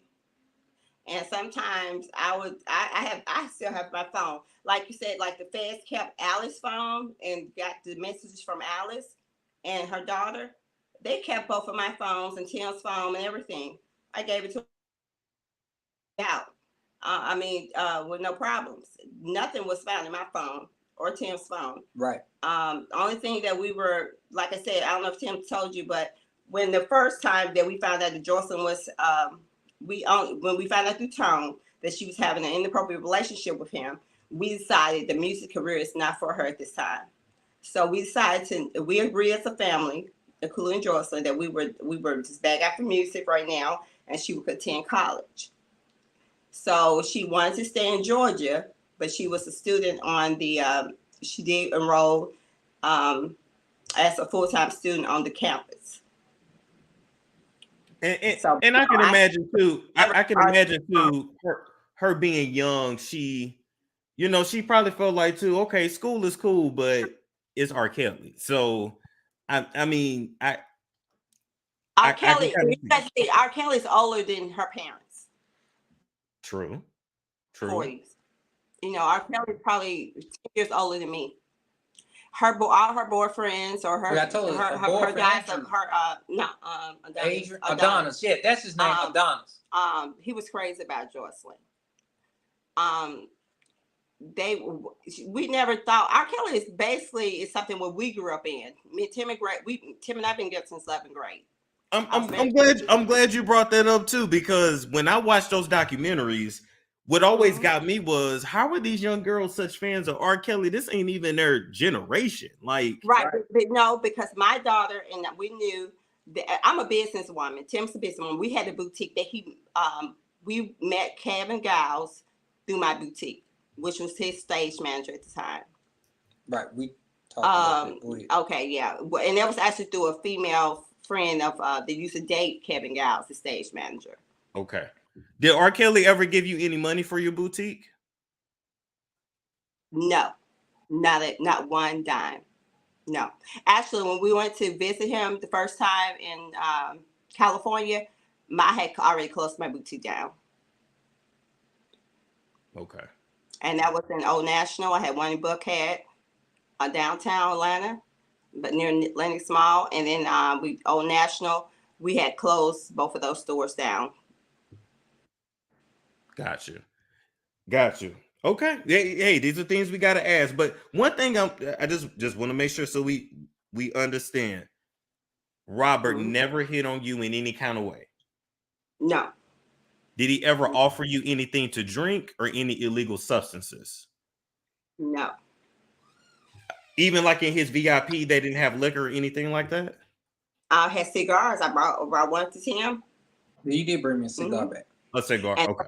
His uncle. And he never had any type of sex with you or any inappropriate sexual misconduct. Let me reiterate. I don't know. Only thing I told not Alice, but Angelo, I've always stressed we've only met him twice. And both visits that we met him were coordinated through his female assistants. And and then once I found out once I started getting word about from her college roommate what was possibly going on, I reached out to Cheryl Matt, which is London's on the Track's mom. And I asked, by this time she had already left. She was no longer working with R. Kelly. And she agreed to give me anything that I needed. And she told me my daughter did not deserve that lifestyle. And she told me how he was, she sent me a list. She sent me the codes of his main house in Atlanta, as well as the guest house where he had kept the girls, where we did the press release that no one really knew about. And that's what we did. That's what we initially did the initial press release in July 17th, 2017. Okay. So when people say we didn't speak out until after the documentary, no. The documentary actually came to us. Bunny and Mary came to us to the pitch day a we show. was at R. Kelly house trying to find out what's going on with our daughter. Gotcha. Were you ever in the room alone with him for 3 hours? With my daughter, yes. You, your daughter, and Robert. At that stage, at the location where the concert was. Yes. Okay. And then we only met him twice. The second time we met him, I had him actually take my middle daughter and me and Jocelyn. So we all traveled together. Okay. I wanted your opinion on this, Mr. Savage. According to Dream Hampton, most of the women that were interviewed for Surviving R. Kelly, they had actually said they did not want him put in jail. They wanted him to get psychological help, rehab, etc. I found all of those. I found Kitty Jones on Christmas Eve of 2016 myself. I went on a hunt after when, I don't know if you're familiar with the BuzzFeed article that originally came out in 2017. Mm-hmm. We were trying to get the story together. Now, remind you, the first that Jocelyn, when Tone had, I know why he hadn't signed the paperwork, because I'm really upset. I was a little upset with Tone and his family for not coming to us earlier, because they let it get out of hand. So when Tim went over there they wanted to confide in Tim and have him sign paperwork, it was almost like they wanted maybe, they maybe thought they could make money off of the deal. But even with Tone, a producer, we later found out that he said he would not fly males out. So they wouldn't fly Mr. Savage out with We wouldn't fly no Tim males out. wasn't trying. I Well, wasn't trying to get. No. but like I said, we had my younger daughter. So we're in Atlanta. We're from Memphis. So our main family are in Tennessee. So we never leave our girls alone with any strangers or any friends, family that we don't know as much. So Tim stayed back with my youngest daughter. So it was Joyce and I that went. Okay. When he would fly you guys out, how did he fly you? First class, private? Well, like I said, everything was coordinated through Shermac the first time. But it was not first class. No, it was domestic. Domestic. Car service picked us up, took us to the hotel. The first time we didn't meet R. Kelly until after the show, after he had to meet his so-called VIP guests that paid for the VIP upgrade. So we waited around until all of that was done, and we basically compensated with Cheryl Mack up until it was time for us to go back into the green room. Everything went through her. Mm-hmm. Okay. And she's the one who gave me all the information. So the information that I got was not hearsay. It was straight from the horse's mouth. From Cheryl. And Cheryl was in the process of writing a tell-all book at the time called Dirty Laundry. She never released it, but we do have the summary of the book. Okay. But she never released it. And I asked Mr. Savage just while you were upstairs, are you able to stand behind everything you said in any interview, the documentary, etc.? 100%. Okay. We have nothing to. We have others. Jocelyn was our oldest. So we've had $3 together. I've even had predators put out when we first moved to Atlanta. Mm-hmm. I did how you do the searches for predators in your area, sex offenders in your area. Oh yeah. I even ran a search and found that the first apartment we moved in Atlanta, found out a predator was staying under us. So we went to the management and they did their investigation, and the predators that were living under us had been there. There was a Caucasian couple. They had to leave. They had been over there 10 years. So it's like people think, oh, this is R. Kelly. If you wouldn't fight, you wouldn't did this if it wasn't a superstar. No. I've even had for my middle daughter, if I thought someone was too old for her and took advantage of her, we're attempted to press charges. It's not about he's been R. Kelly, because he's just a man, because he had to separate. I grew up on R. Kelly's music, but my girls did not. They were not fans of R. Kelly, but they knew who he wrote for, like Whitney Houston. Even when the second time we visited him, he was actually working with Fantasia. Oh, he wrote for everybody. I mean, everybody. So when people say, why did you let her write? Why did you let her be introduced to him and work with him? Because this was a business transaction. This was not personal. This was not a personal thing. And long as one is if I was with her or Tim was with her, it was about the music. Period. It was about the music. You know, it was not that she should be alone with him. I don't trust my daughters with any man. And my middle daughter is the MVP track star in middle school and in high school. I don't let her go with. I don't just trust her with her coaches. You know, I background searches on them as well. But we're always at the track meets.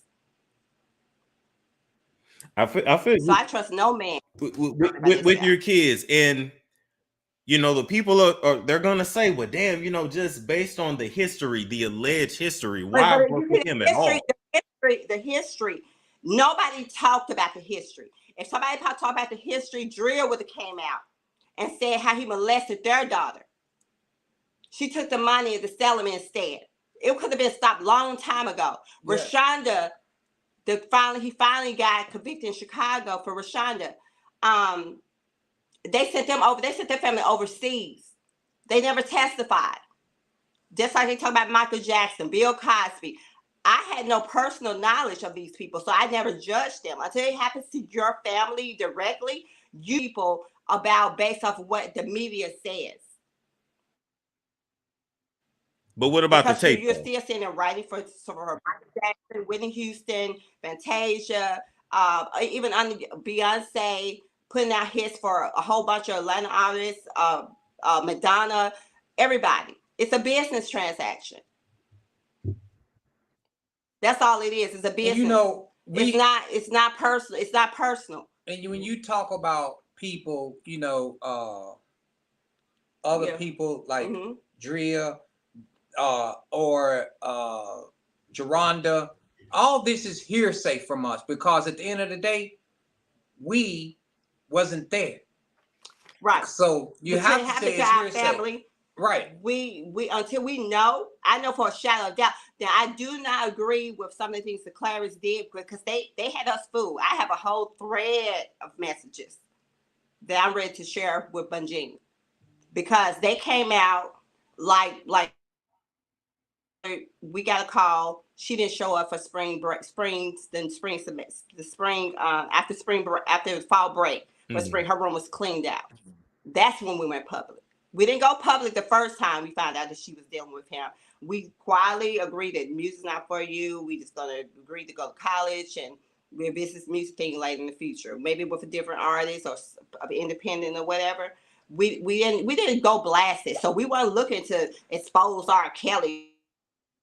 The artist, we exposed R. Kelly, Robert Sylvester Kelly, the man. After the Clarys claimed that, well, okay, Azriel didn't come back, even though now we know from the text that they sent her. they knew the whole time. They the same letter that they showed on Lifetime, or the one they showed us, is where they claimed they signed her over to so-called. But they were bamboozled, and it actually was Juice mom. Juice is one of the girls that has been with him for years, and it's kind of like a female. And I don't even think, but that's not true. All of it is fake. That's fake. And then all of it. Yeah, and kind of hindsight, if it was really from Sony, it would have been stamped. It would have been stamped. It would have been official. It would have been official. It would have been official document.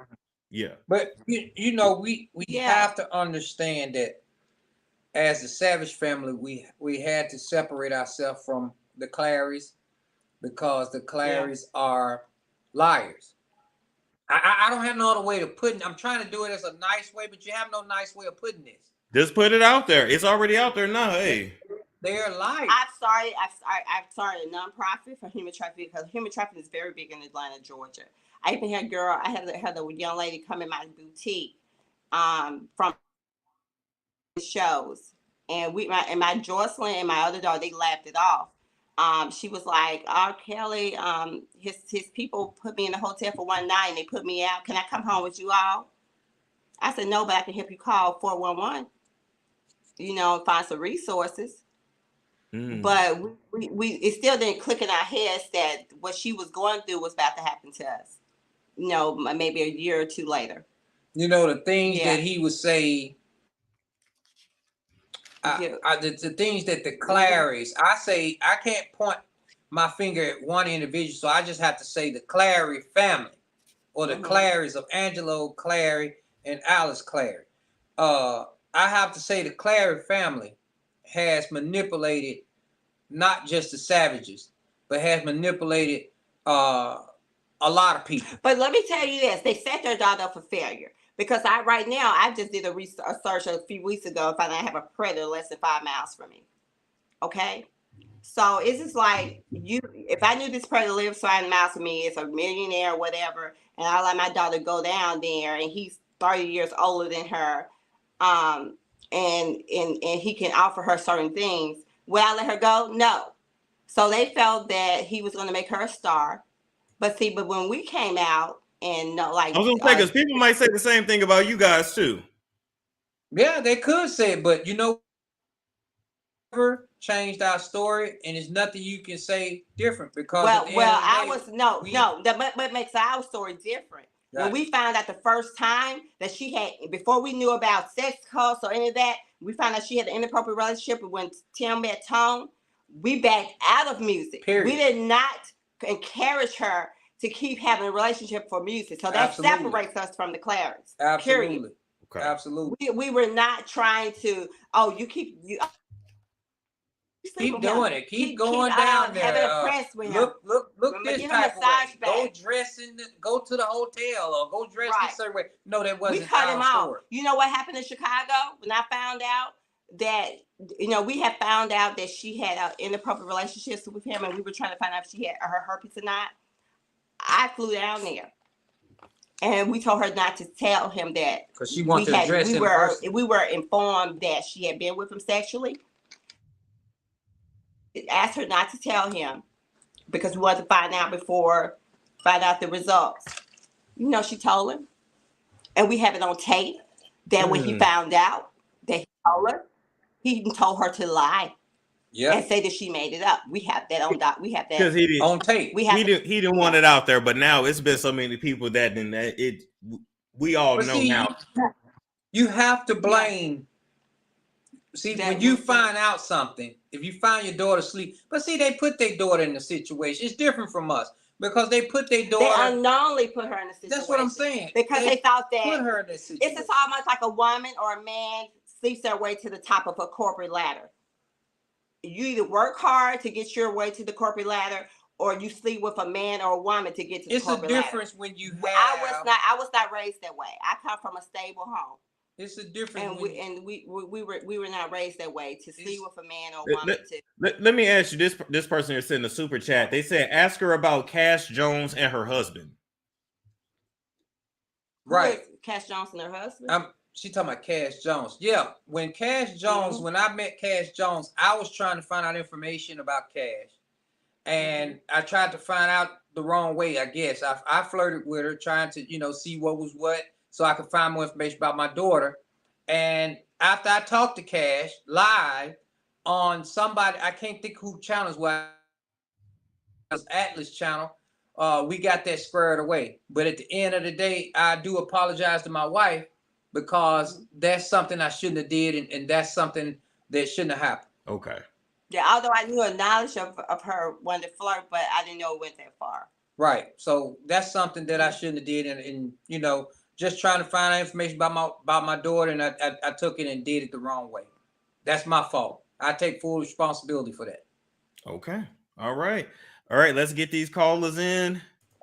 West Side Chicago, you're on the show. I appreciate it. I would say this. I have a degree in criminology, and I sense a lot of deceptiveness from the Savages. I don't believe their story.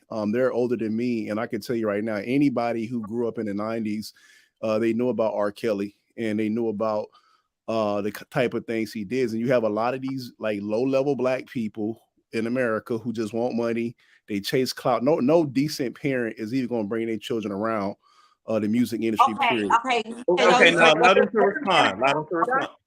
Hold on. West Side. Now allow them to respond to you. Go ahead. I raised 3 girls. Jonathan, listen. That's the problem we have right now. A lot of people don't understand. Jonathan. Yeah, a lot of people don't understand.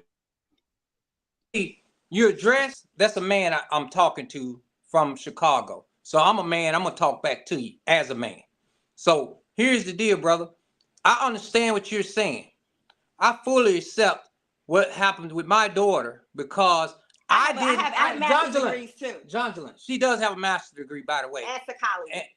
So here's the deal. And we stay in a nice. You need to learn about narcissistic behavior. Jonathan, you got to let me talk.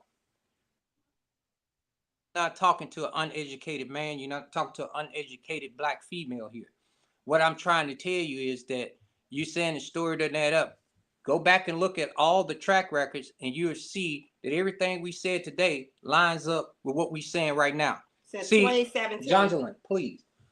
When you have somebody lying before you, it does not add up.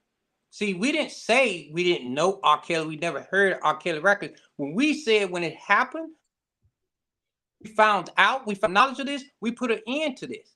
And that's what we did.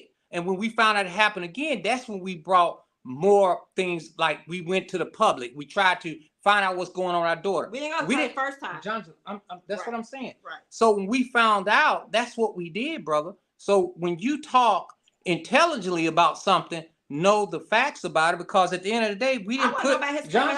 Hold up, John. Please. I understand you're frustrated about something, but you have to be able to talk intelligently with people. Here's the deal. You have to understand, when you are doing things or you're saying things, make sure what you're saying is right. Me and my wife been married 28 years. Me and my wife also, her mother and father. Hey, put your wedding ring on though. Sir, you gonna let me talk or you talk? I allowed you to talk. You're gonna be intelligent. You say you're intelligent, so allow me to talk. You see what I'm saying? I didn't interrupt you while you was talking. That's intelligence. You say you got master's and bachelor's degrees, sir. You allow me to talk, as in a business setting. That's what we're talking right now. You're talking to intelligent people. That's what I'm trying to tell you, sir. So we talking about my wife, bachelor's and master's degree. We talking about her mother and father married for over 50 years. My mother and father married for over 50 years. So we talking about two-parent household. So you're not talking about somebody that stayed in a family that didn't have a two-parent household. My kids had two-parent household, married for over 20 plus years. So here's the deal, sir. You have to go back and read your facts. So okay, now what Okay, I want to know hold on, Mr. Savage. Hold on, Mr. Savage. Hold on, Mr. Savage. You don't let Westside finish. You gonna let him finish. Go ahead and finish your comment, Westside. Well, I thank you, Mr. I thank you, Mr. Storm. Gotta let him finish. Mr. Storm, I thank you for allowing me to come on your platform. You're a respectful host, brother. I just can't talk to them. They're just too out of control for me. I wish them well, though. I'm off the mic. Thank you. You out of control. Because you got criminology, sir. You out of control. Listen, because you don't know me from Adam. John, you out of control. I've been living this for 10 years. John, here's the deal. When you have a mother. No, fuck that. And see, that's when you have a mother. Yeah, fuck that. You criminology, R. Kelly, predator fan. When you have a wife, or my wife, when you have a mother that's concerned about her child, West Coast, he haven't been in that situation when a mother is concerned about a child. So you got to understand, she's gonna get frustrated. She's gonna be frustrated. She is. I know. She birthed her child. I know. That's yeah. So if West Coast want to come back on, I will have an intelligent conversation with her, because I'm a man. See, that's the one thing we got to understand. We're not gonna sit here and not have an intelligent conversation. We're not going to do that. We're not going to disrespect this man's show, and we're not going to have this disrespect among each other. That's good business. And she's welcome to come back. It's okay. She might have got a cool off. I understand that. Shanika, you on the air with Mr. Savage?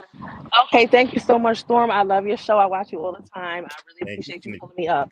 I wanted to say, first of all, all due respect, Mr. Savage, you and your wife y'all should have sat this one out, because there's so much stuff in the air about you and your wife with your daughter and everything else, things that your daughter has said and things that has went on. So I just feel like on this one, y'all should have really, because y'all up here trying to bash another mother and another no, I'm not father. Trying to bash say the same thing. I mean, but you are definitely you are. You're sitting up here saying they're liars. We knew they were liars. Y'all saying y'all didn't know about what was going on with R. Kelly. That West Side dude was absolutely right. Everybody knew what was going on with R. Kelly. Period. Point blank. So for y'all to get up here and sit here, I never call in the shoulder nothing, but people be like, you sat here and said a whole bunch of nothing. You thought we could have an intelligent conversation. Just because you say a whole bunch of words, then put them together don't mean it's intelligent. Because you should have sat this one out. That's all I wanted to say. Storm, I really appreciate you. I love you, brother. Keep doing what you're doing. Y'all need to sit this one out, because you and your wife ain't got no room to talk. Now respond, Mr. Savage. Go ahead and respond. I'll be quiet. Go ahead. I thank you for your comment, but setting something out, that's where we don't set the record straight, because people need to have intelligent conversations to get the facts out. If you go back and look at everything me and my wife has did, we always want to do this. Make sure my daughter was healthy, fine, and okay. But that's not what we saw. Are you gonna let me talk? Hold on, you gotta let her respond. You Shanika, right. you gotta You let her right. respond though. You gotta let him Okay. respond. You gotta let him Got respond. it. You gotta let him respond. Okay. So when we did the press conference in front of R. Kelly house, we were the parents that did this. It was over I'm gonna say over 300 to 400 cases of this man having this problem after we came out, of parents that did not come forward. So we are the parents that came forward. Now, here's the deal. I'm not saying that Robert should spend the rest of his life in jail. I'm the first man, first parent, first guy to ever say, let's reopen this. Because But at why the wouldn't end you of, want him to if you say he did what he did to your why daughter would I and what say it? it wasn't Why right? would I say it? Yeah, why That's wouldn't you want him in jail for the rest of his life if what he did to you? Like, why would you not? If he did I something didn't wrong to say your that, man. child, Storm, will you you? said you don't Okay, want Robert in now jail for let the her rest of respond his life. again. What I said. Let him respond again. Okay, so because you Ma'am, said, oh, I you say don't it again. I want him in said it jail for the. yesterday. I All didn't right. say it was Storm, I Hold said on. it yesterday. Hold on, I Shanika. said You gotta let her that respond. Let if her respond. Robert, we can't interrupt each other and have a good conversation. You Listen, I said it again. If Robert, I talked his cousin Levi came on Sunday. I said, from what I've seen from this exhibit from the government, this case need to be opened back up because no man deserves to be put in jail if this is the case. I stand behind that 100%.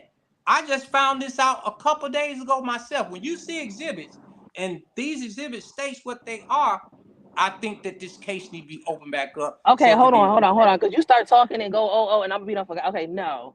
Because well, I'm hold maybe on, wait, hold maybe on, hold on, Storm. Let me ask you. Because hold maybe on, I'm confused. Maybe you can hold help me on. understand. But one last question though. One last, because we got a lot of people up asking one last question.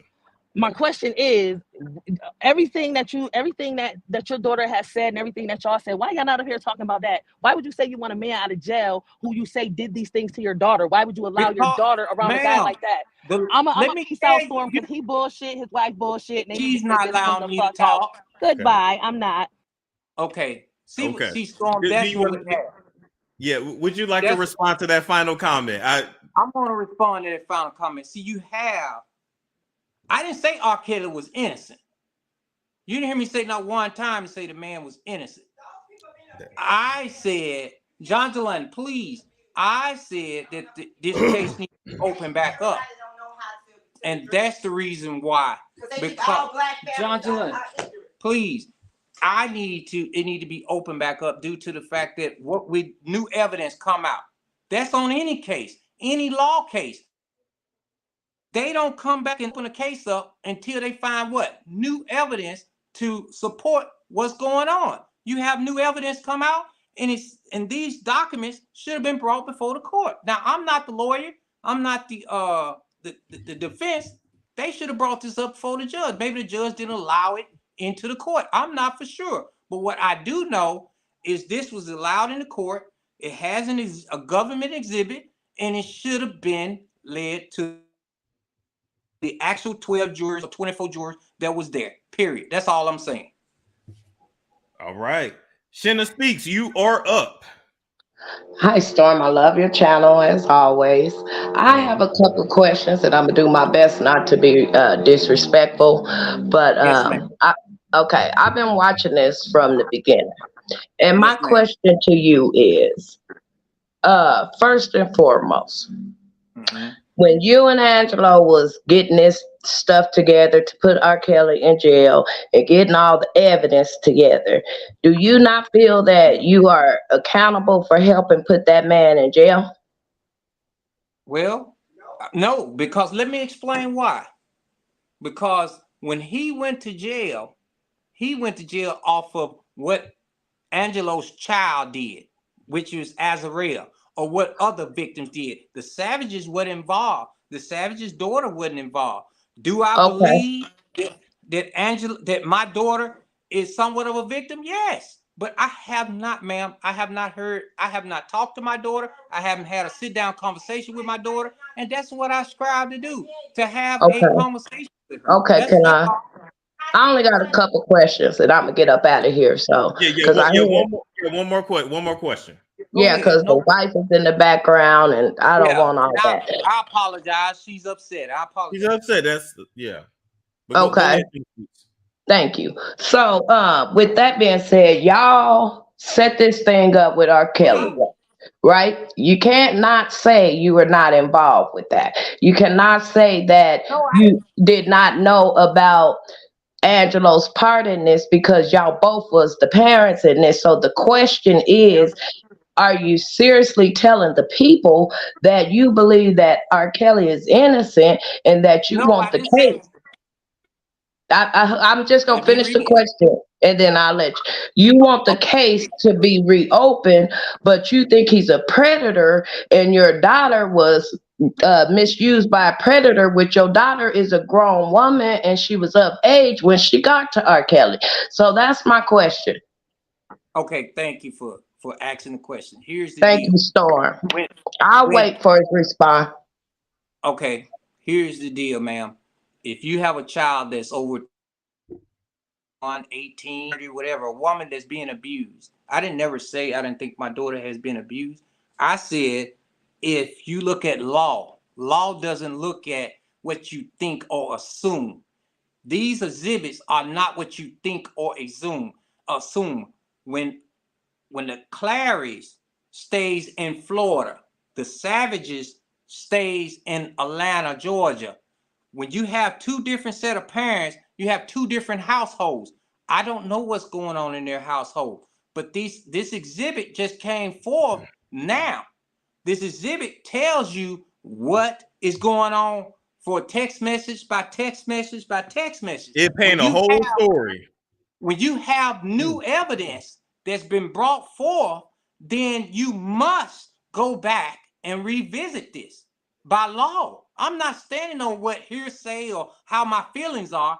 I'm saying that this man, it need to be looked back into. Do I think that he's guilty of some of the charges that he brought against him? Yes, because I have not seen my daughter until I talk to my daughter and hear from her to make sure she's fine, healthy, and okay. And she gives me her portion. See, this is what the other young lady said. I've talked to my daughter. I have not. I have not sit down since December of 2016 and had a conversation like we're having today as grown people. Do you think there's a reason why your daughter don't want to talk to you? Do you think your daughter's embarrassed on how you treated her on the internet? No, ma'am. By showing all those pictures and display. Because I have a daughter. Hold on. I have a daughter. Hold on. I'm not going to argue with her. I have a daughter. And I would never show no pictures or let people know what is kind of sexual activities my child is in. We cannot sit here and act like you didn't do that on social media. You told people your daughter had herpes. You told all kind of information on your child. That's why y'all's child don't want to bother y'all. But thank you, Storm. Thank you, Storm. Thank you. Thank you. And I let you respond to that. Ursula had herpes, and his Jonathan, please let me Storm. I apologize because my wife is heated. Here, people, African American, not African American, but some people does not understand the logic behind this. If I, Tim Savage, did not come forth to try to find out the whereabouts of my daughter, we would not be in a situation where we are right now. That is correct. It wouldn't be no lifetime. It wouldn't be none of it. Because guess what? Our story always lines up. For her to say that if her daughter, she would talk about if her herpes, some type of venereal disease or even just any type of sexual disease. That absolutely right, John. That ain't what got him locked up. But here's the deal, ma'am. If you are listening, if your child was 30 miles away and you had to expose someone for giving your daughter some, I guarantee you to see light, to make sure you see your daughter, you would do it. I promise. If you don't, then you're not your mother that's unfit to do that. Big BVO opinion. Big Vi opinion. There we go. Yo, what's up, Mr. Savage? Hey man, what's going on? How you doing, brother? All right. I want to speak away from R. Kelly. Yeah, go ahead. You're a father, and I'm a father. I have one daughter. Right.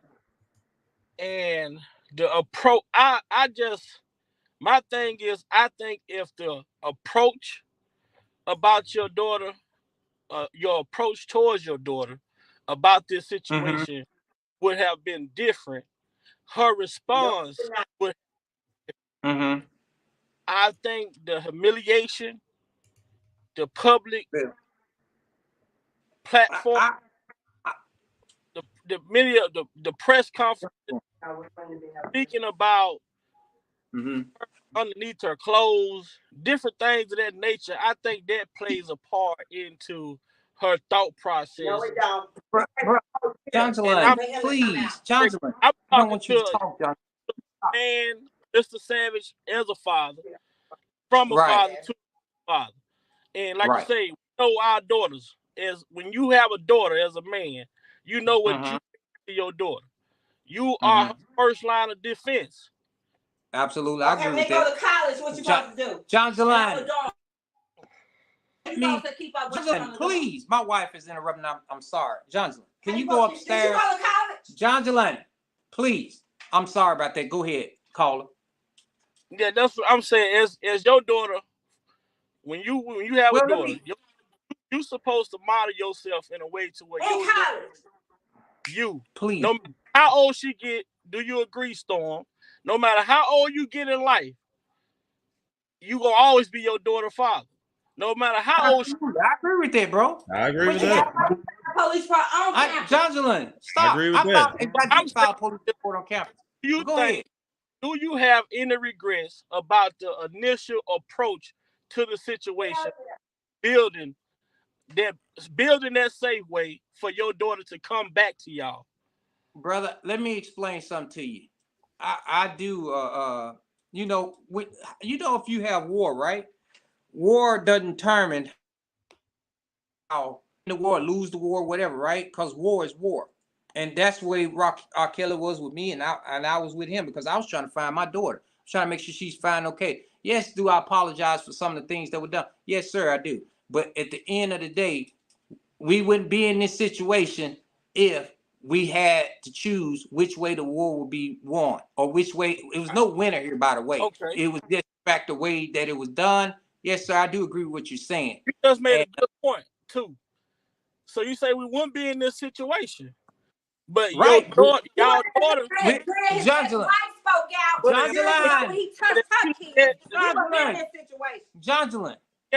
look at what you just said. We wouldn't be in this situation if we had to go this way. Listen, bro. Take what you just said. I didn't say that. You're not listening. You're not listening. Because I said we wouldn't tell anybody. John Jelani, are you gonna let me to talk, please? It's hard. Aaliyah finally documentary came out, right? All those people, Javante, everybody finally told about what they saw, right? No, he didn't get arrested for Aaliyah until now. Because nobody spoke up. All black folks, our culture, it needs to speak up. She's right about one thing, brother. Nobody spoke up, and that's the reason why the man is where he's at now, because nobody can speak up and hey, man, is this guy really doing this or not? Now you can't sit here and tell me, do you think R. Kelly did this? Yes or no? You say nobody spoke up, right? But R. Kelly name has been in the media. R. Kelly name has been in the black community. Nobody. It's gossip, brother. It's gossip. Nobody went. Okay, I'm gonna let you talk. I apologize. Go ahead. Yeah, one last thing. I'm gonna let you wrap up, BVO. Then we got to move on. Okay, R. Kelly name has been in the media, whether it's gossip or not. If you hear rumors, like anywhere, if you hear rumors, you know it's some truth to it, and it may not be fully true. But you say this situation could have solely been prevented because guess what? Your daughter didn't go out and find R. Kelly. Y'all introduced y'all. That's where it happened. She did find. That's how. See, you're not listening. You didn't listen to the whole beginning of Storm's situation. Thanks for having accountability. Came our store. A female came in our store. You understand? Then you have somebody. See, Storm, this is what they don't understand. A woman came into our domain, talked to my daughter, said she had somebody by the name of Kevin Giles that came to us then Kevin Giles worked for R. Kelly. We don't know his whole predator, how he go about searching for women or how he searched for girls. So at the end of the day, I'm like a lamb. Everybody else, he's the goddamn lion out there. He knows exactly what moves he needs to make to bring. And it sounds like he was a recruiter, is what it sounds like he was. Right, that's what I'm saying. So, and what people don't understand, this will still be going on today if we didn't speak up. But I'm not saying, this is what people are not understanding. When you have law, and law states that if evidence comes about, it needs to be brought forward. You gotta abide by the law. The same thing. Donald Trump was the same way. Dominique mom didn't say nothing. Jocelyn. Come on, Mahogany Chanel, how you doing? Oh, hello. Hey. Oh, I'm sorry. I didn't even know. You good. You on with Mr. Savage. What's your question? Okay, so I was confused earlier because I heard you say that they paid you a $15,000 stipend or a $1,500 stipend. No, ma'am, they only paid a $1,500 or $2,000 stipend. We didn't get paid. That was show. First of all. So we did not get paid. They No stole my show. I said I make my personal money. I make about $20 a month. Oh, okay. All right. So why That's did what I y'all do it? Just to like get the word out, or was it like out of the kindness of your heart? What was the Yes, point? ma'am. Yes, ma'am. Yeah, because it was. Let me explain. I'm glad you asked that, because when we first to Jim, right? BET turned us away. Our Kelly lawyers was trying to stop this. So instead of trying to bring my daughter and have her to talk to me, his lawyers reached out and trying to stop wherever we was trying to get the word out. So BuzzFeed picked it up, and that thing came Monroe. So he really could have just reached out to us and really, got our daughter where we could sit down and have a conversation with her. That's Thank you, Mahogany. Thank you for coming up. All right. Oh, can I ask one more thing? Or? Well, one more thing quickly though. Yes, okay. I think you went over it, but I didn't really understand. Are you close to Jocelyn at all? Because she is almost 30. So why wouldn't she be talking to y'all if R. Kelly's in jail? Well, the deal, man. We haven't, Jocelyn, please. We have not seen our daughter or talked to our daughter since we was in Chicago. Mahogany. That's the last time, but we really hadn't seen December 2016. They still have rules. And they still but we can have make it some clear enablers that you guys were close before she. We can make it clear you guys were close before she went off. Okay. We was very close. Close-knit family. Can you speak on what you do for a living, or is it kept secret? Well, I'm a finance manager. I deal with automotives, and I'm a finance manager for a dealership. Gotcha. So I deal with, I make decent money and I treat people right. Okay. Ashley B, you are on with Mr. Savage. Hi, can you guys hear me? Yes, ma'am. Okay, I was just, first of all, to Tim and your wife, I want to apologize. I've been reading the comments all night. People are so judgmental, insensitive. They don't even try to look at the facts. I think it's basically pretty much everything everyone's heard from the media, and they made their conclusions. I don't think it's off fact. I just think it's all off of emotion pretty much. I understand why your wife is upset, because you give birth to somebody, you raise them, you sacrifice for them, you do everything you can for them. And then all these people just talking about how much of a horrible parent you are. So I absolutely understand why she is feeling the way she feels right now. You got the whole world judging you. They really don't know anything. So I just wanted to say, I'm sorry to her, and I do feel you guys' pain on that part.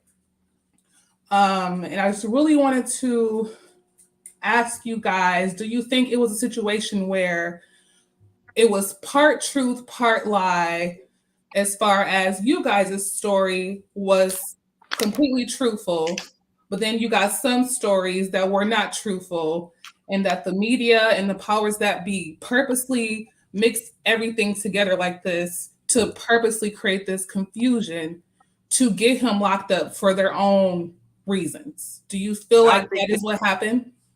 I think that is have some play into it. I know that I tell people all the time, Ashley, that I'm that person that tries to treat people the way they want to be treated at the end of the day, and I try to tell the truth, no matter what the situation is. Susan Logan need a lot of people. Did Mrs. Savage, did she want to sit back down and answer the question? Oh man, my wife is definitely Susan Logan has settled a lot of young minors cases. Yeah, she was telling about Susan Logan has that you all would never hear about women in the hood in Chicago. Absolutely. Susan Logan has. You would not hear about those. You'd never hear about those cases that she has settled over the 20 or plus years that Rob has been. And you know, no, I don't trust everybody in the documentary. No, I do not. She 100% right. She does not trust everybody in the documentary. That's why we didn't do Dr. Phil, because I exposed one of the liars. She 100% right. You know.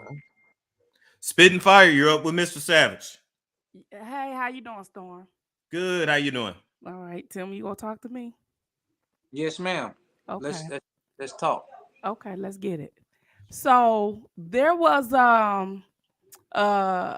meeting that you had with your lawyer in the church with Jamal Bryant. Yes, of course. Jamal Bryant is my pastor. Go ahead. Yeah, and your lawyer at the time, I think it was Gerald Griggs, was in this meeting with you. Gerald's still he's still your lawyer. That's right. Yeah. And so in that meeting, he said something the fact of when you first came in this office, there wasn't much he can do because the women were of age. And then he went on to say that you guys had to change the narrative. And then I'm glad you said it. Yes. Yeah. So do you want to speak on that change in the narrative and what does that mean? Thank you, Spit.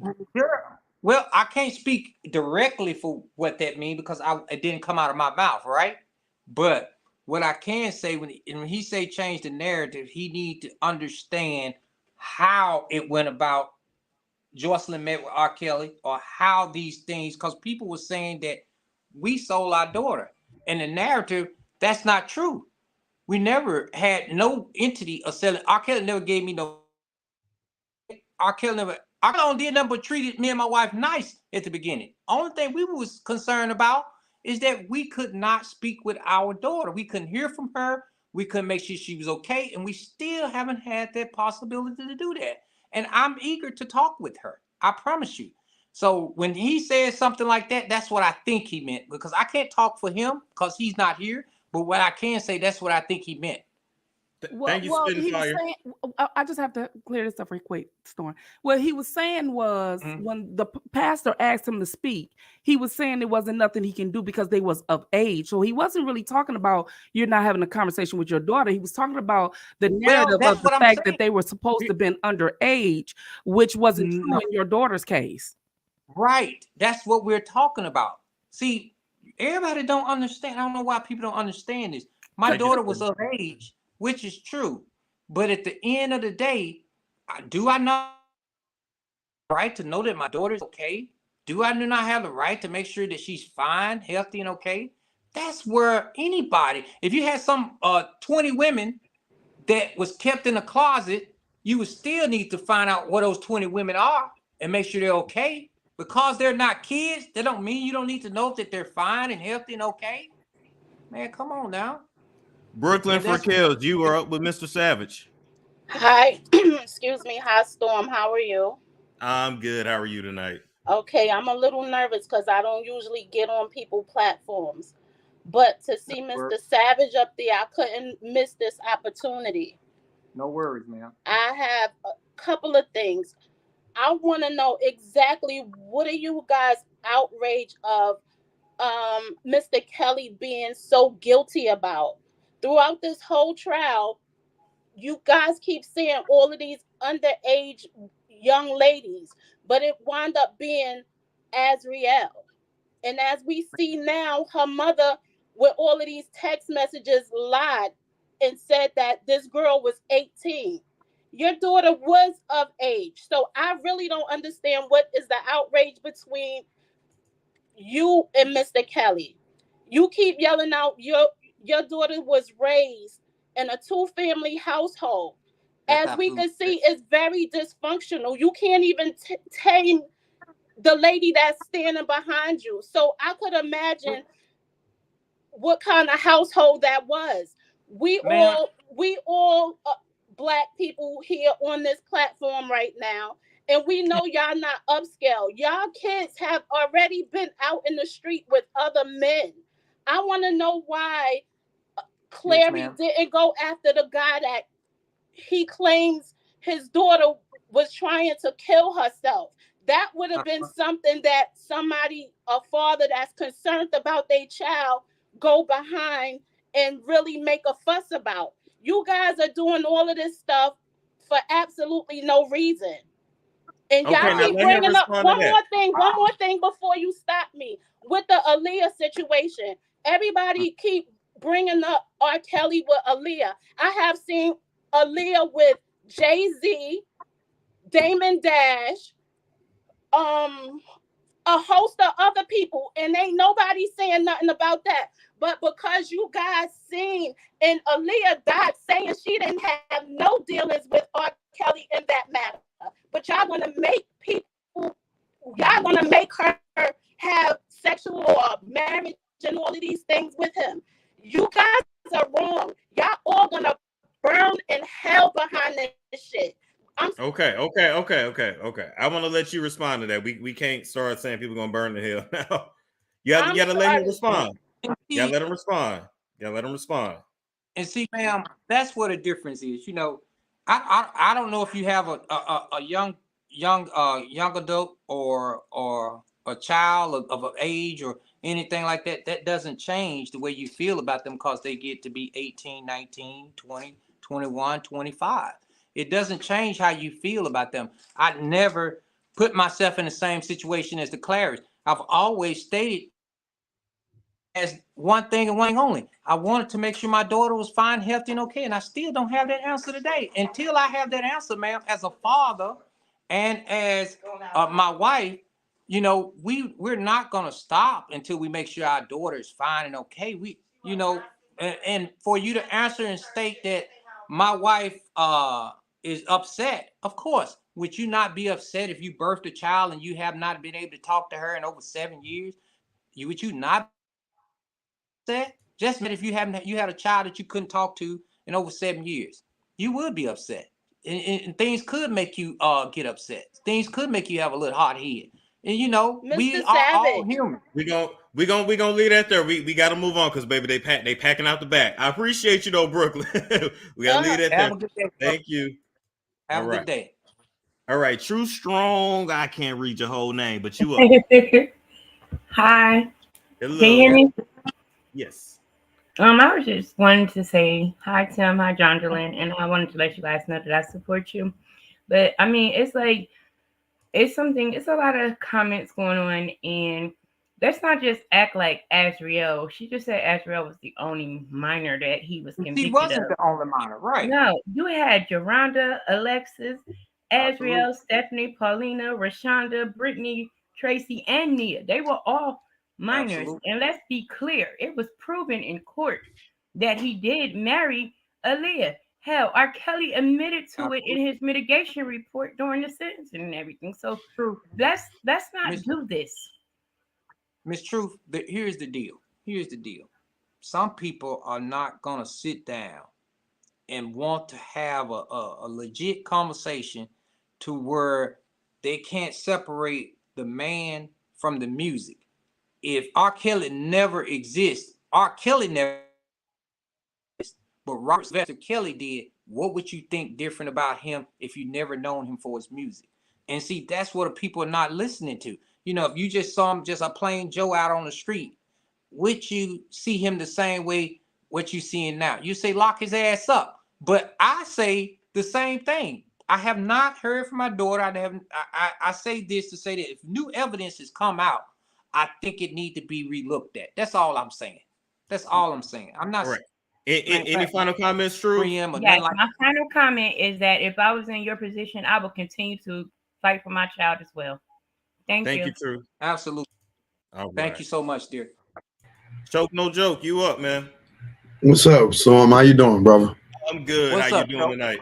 What's up, Tim? How you doing? I know, brother. We never talked before, but I've heard a lot about good things about you. How you doing?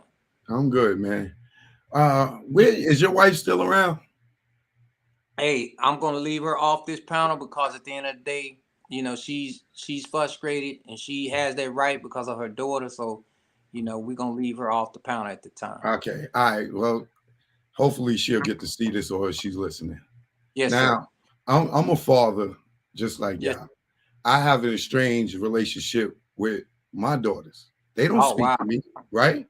Wow. But I give them their space because that's what they, because I tried to force myself on them, I'm your father, I'm father. They don't want to, if they don't want to talk, they don't want to rock with me, they don't. Now, I got several grandchildren that I don't have a relationship with because that's my daughter's choice.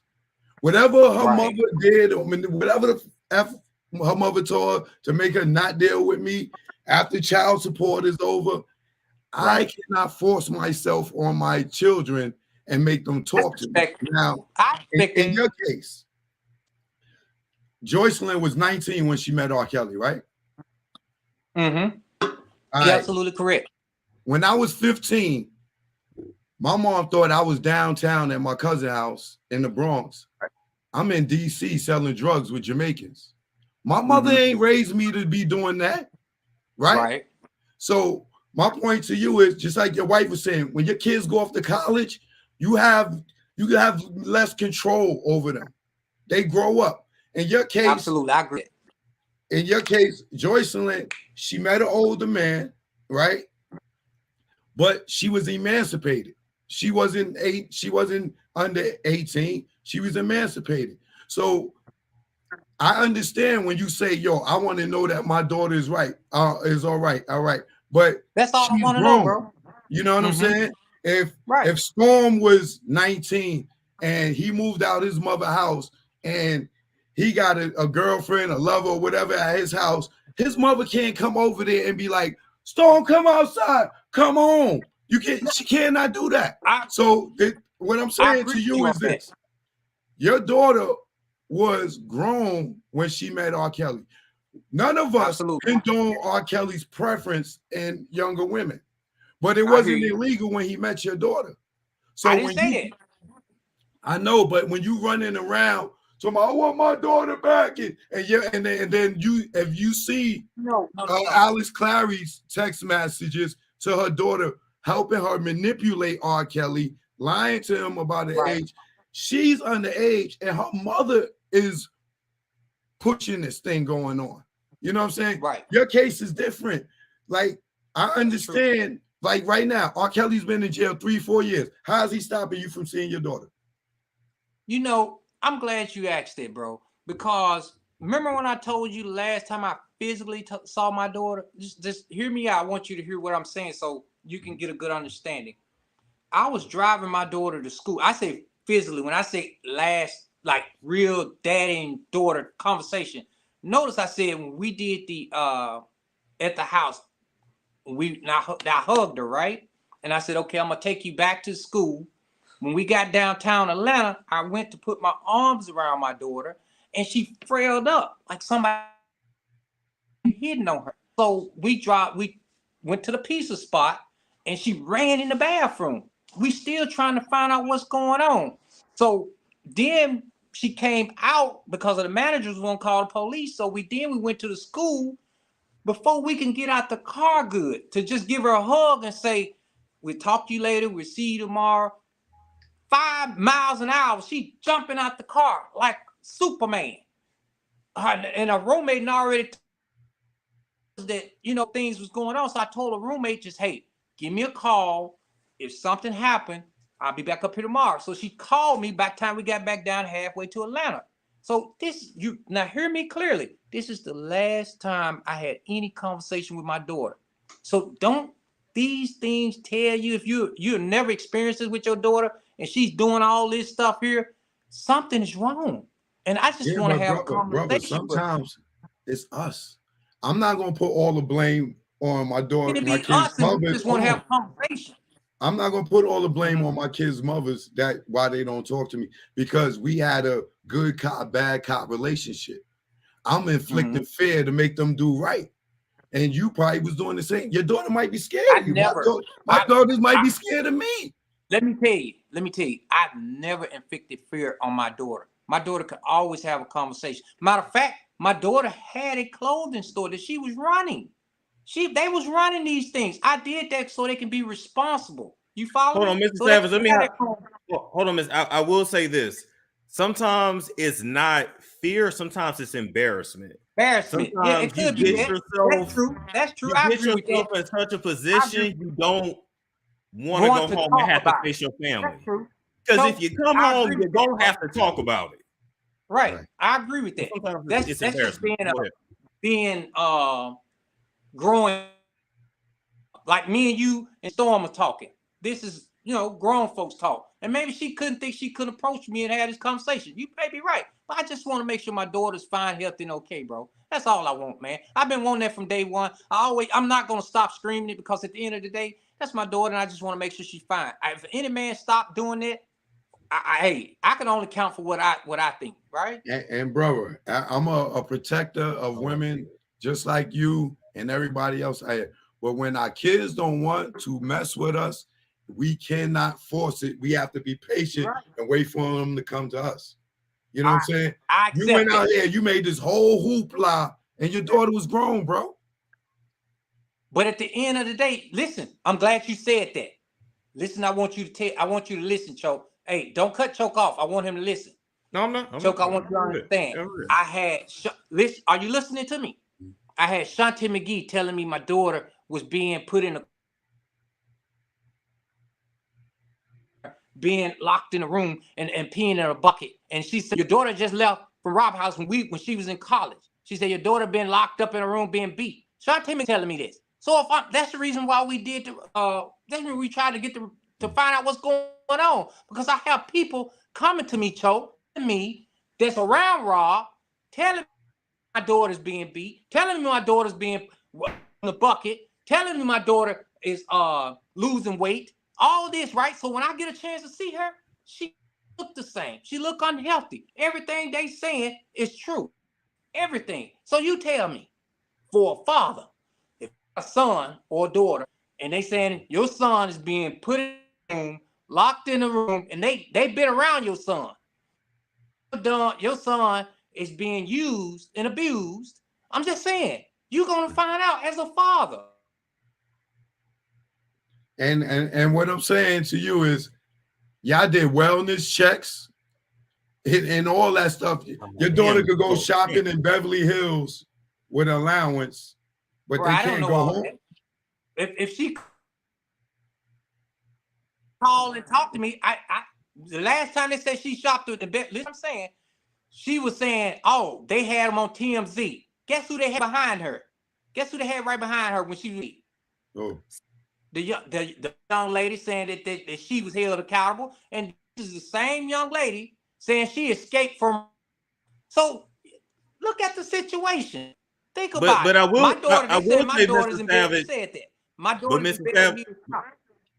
But Mr. Savage, I will also say too, what we can say is she's not held against her will. Thank you. That's what I'm saying. We have to admit that if she may have Stockholm syndrome, she may be brainwashed, she may be other things, but she's not physically held against her will. Reason why they leave, they travel. She could break away from them like hell. Like she can't go through the airport and go travel all around the world and be captive, brother. But nobody's condoning R. Kelly's preference. Let me tell you what. I'm just saying, brother. As I want to leave because I want other people to get on here and speak. I just want to say that as a father, I want you to understand one thing. I hear you. I want you to understand one thing, Toke. Why she didn't go to her mother's funeral? That was her grandmother. They was close as ever. Go to her granddaddy's funeral, and they was close as ever. This question things. This just doesn't say. And this That before goes back to somebody said she what had Storm herpes. said. This was before all that.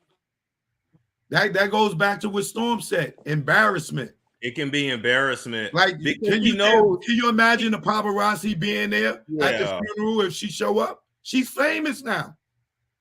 Forever. Forever. Thank you, Choke. I appreciate you. I hear what you're saying. I hear you. All right, brother. All right. What's going on, Levi? Hey, what's up? How you guys doing? Good. How you doing? Just fine, brother. I want to say, how you doing, Mr. Savage? Can you hear me? I think he's frozen. Yeah, Wi-Fi freezing a little bit, but yeah. Yes, sir. I want to say this, that I've sat here and I've heard several people come on and try to cast aspersions and find flaw with Mr. Savage. I, as a father with 2 daughters, I don't think there's a man listening to this. If you are a man and a father, I don't care if your daughter's 15, 25, 35, 45. If you lose contact with your daughter, you're going to continue to try to reconnect with your daughter or your child, for one. For two, Mr. Savage just stated, and for your entire audience, he just stated that he was given information that suggested that his daughter was in harm's way. So he took action. But what I want people to know, as people try to sit here and try to find flaw in Mr. Savage, who is a father, I, as Robert's cousin, hear me, who spoke with my cousin today. My cousin is in a situation where me being on the outside and he being on the inside, he appreciates anyone who stands for truth and that is willing to stand up and say what Mr. Savage has said. No, the people who are trying to bash Mr. Savage, they don't want to talk about the text messages. They don't want to talk about the unfit parents who apparently set Robert up. They don't want to talk about this new information that has come forward that could possibly free my cousin. They don't want to talk about that. However, Mr. Savage, who they seek to cast aspersions on and bash, said something on the Storm Monroe show that is monumental. He said that Robert Kelly, R. Kelly, he feels deserves a new trial, that trial should be done away with. And that is monumental. So as that man's cousin, I can't get caught up in the YouTube clout chasing entertainment stuff.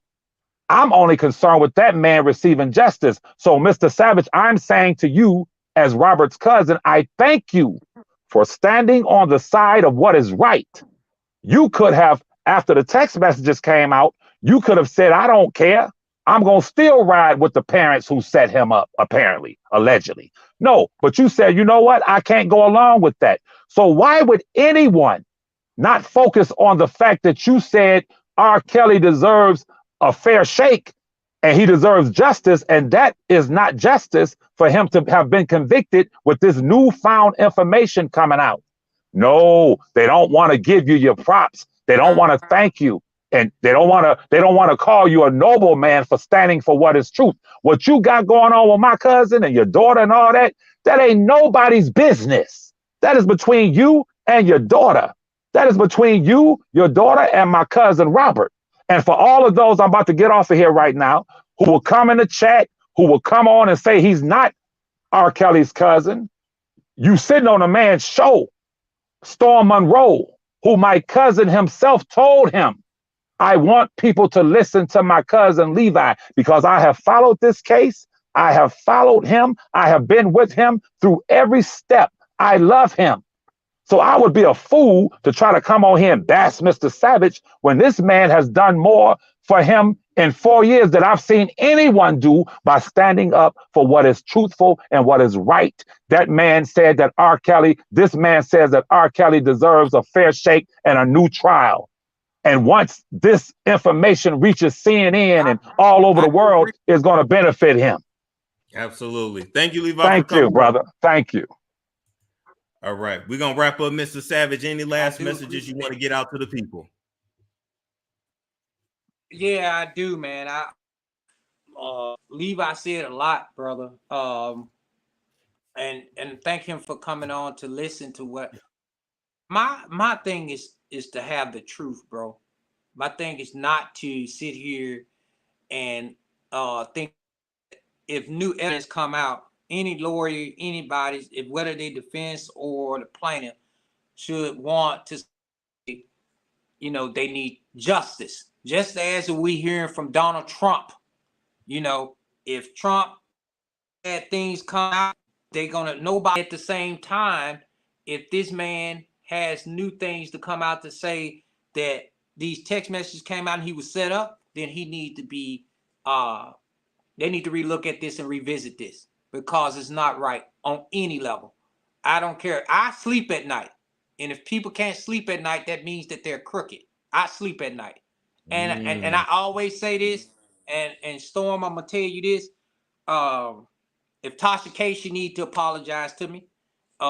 Because at the end of the day, I've never done anything to the woman. Say this about the Clarys. You know, if they Angelo and Alice Clary has always been nice to me. Then they turned around and backstabbed me. I've always been nice to them. My wife has always been nice to Alice and Angelo and his daughter. But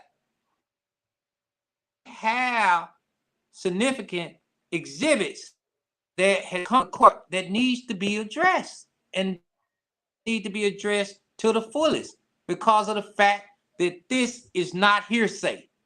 This is stated as facts in the court of law. And that's what we have to look forward to. And the last but not least, I want to make sure my daughter is fine. And you know, she don't have to visit me. You have to do, if she is not being held against her will, pick up the phone and just call. It's nothing wrong with some. Joycelyn, call your daddy. Call your daddy, and then Joycelyn. All this, absolutely, Storm. Absolutely. Because I will go to bat for my daughter. I still haven't heard from her. I still want to make sure she's fine. Then okay, period. Yeah, absolutely. Even if it's just, hey, I'm good. Storm. I'm good. And if that's all I can get, that's what we haven't done. Yes, yes. Exactly. Thank you, Mr. Savage, for coming up. You got your side out. You know, I appreciate you. You sat in a hot seat. You took it. You took some hits tonight. I ain't gonna lie. You did. But you kept it together. So I appreciate that. Yes, and I don't have no reason not to, bro.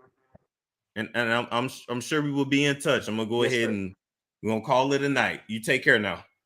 All right. No doubt, man. Y'all be and God bless you. Thank you. Thank you. Ooh. Listen. 2.5 hours, damn it. Now, sometimes you gotta let stuff cook. You gotta let people tell their story. But Joycelyn, please call your daddy. Please. Lord Jesus, please call your daddy. All right. I know everybody's gonna have their opinion. Some people gonna believe him. Some people, gonna believe him. Some people not. All right. We're gonna need to do an after show at some point. I don't know if it's gonna be tonight, but at some point we're gonna have to discuss this. Like, comment, subscribe, share if you care. Share the video everywhere. Don't be stingy. And I will catch you guys later.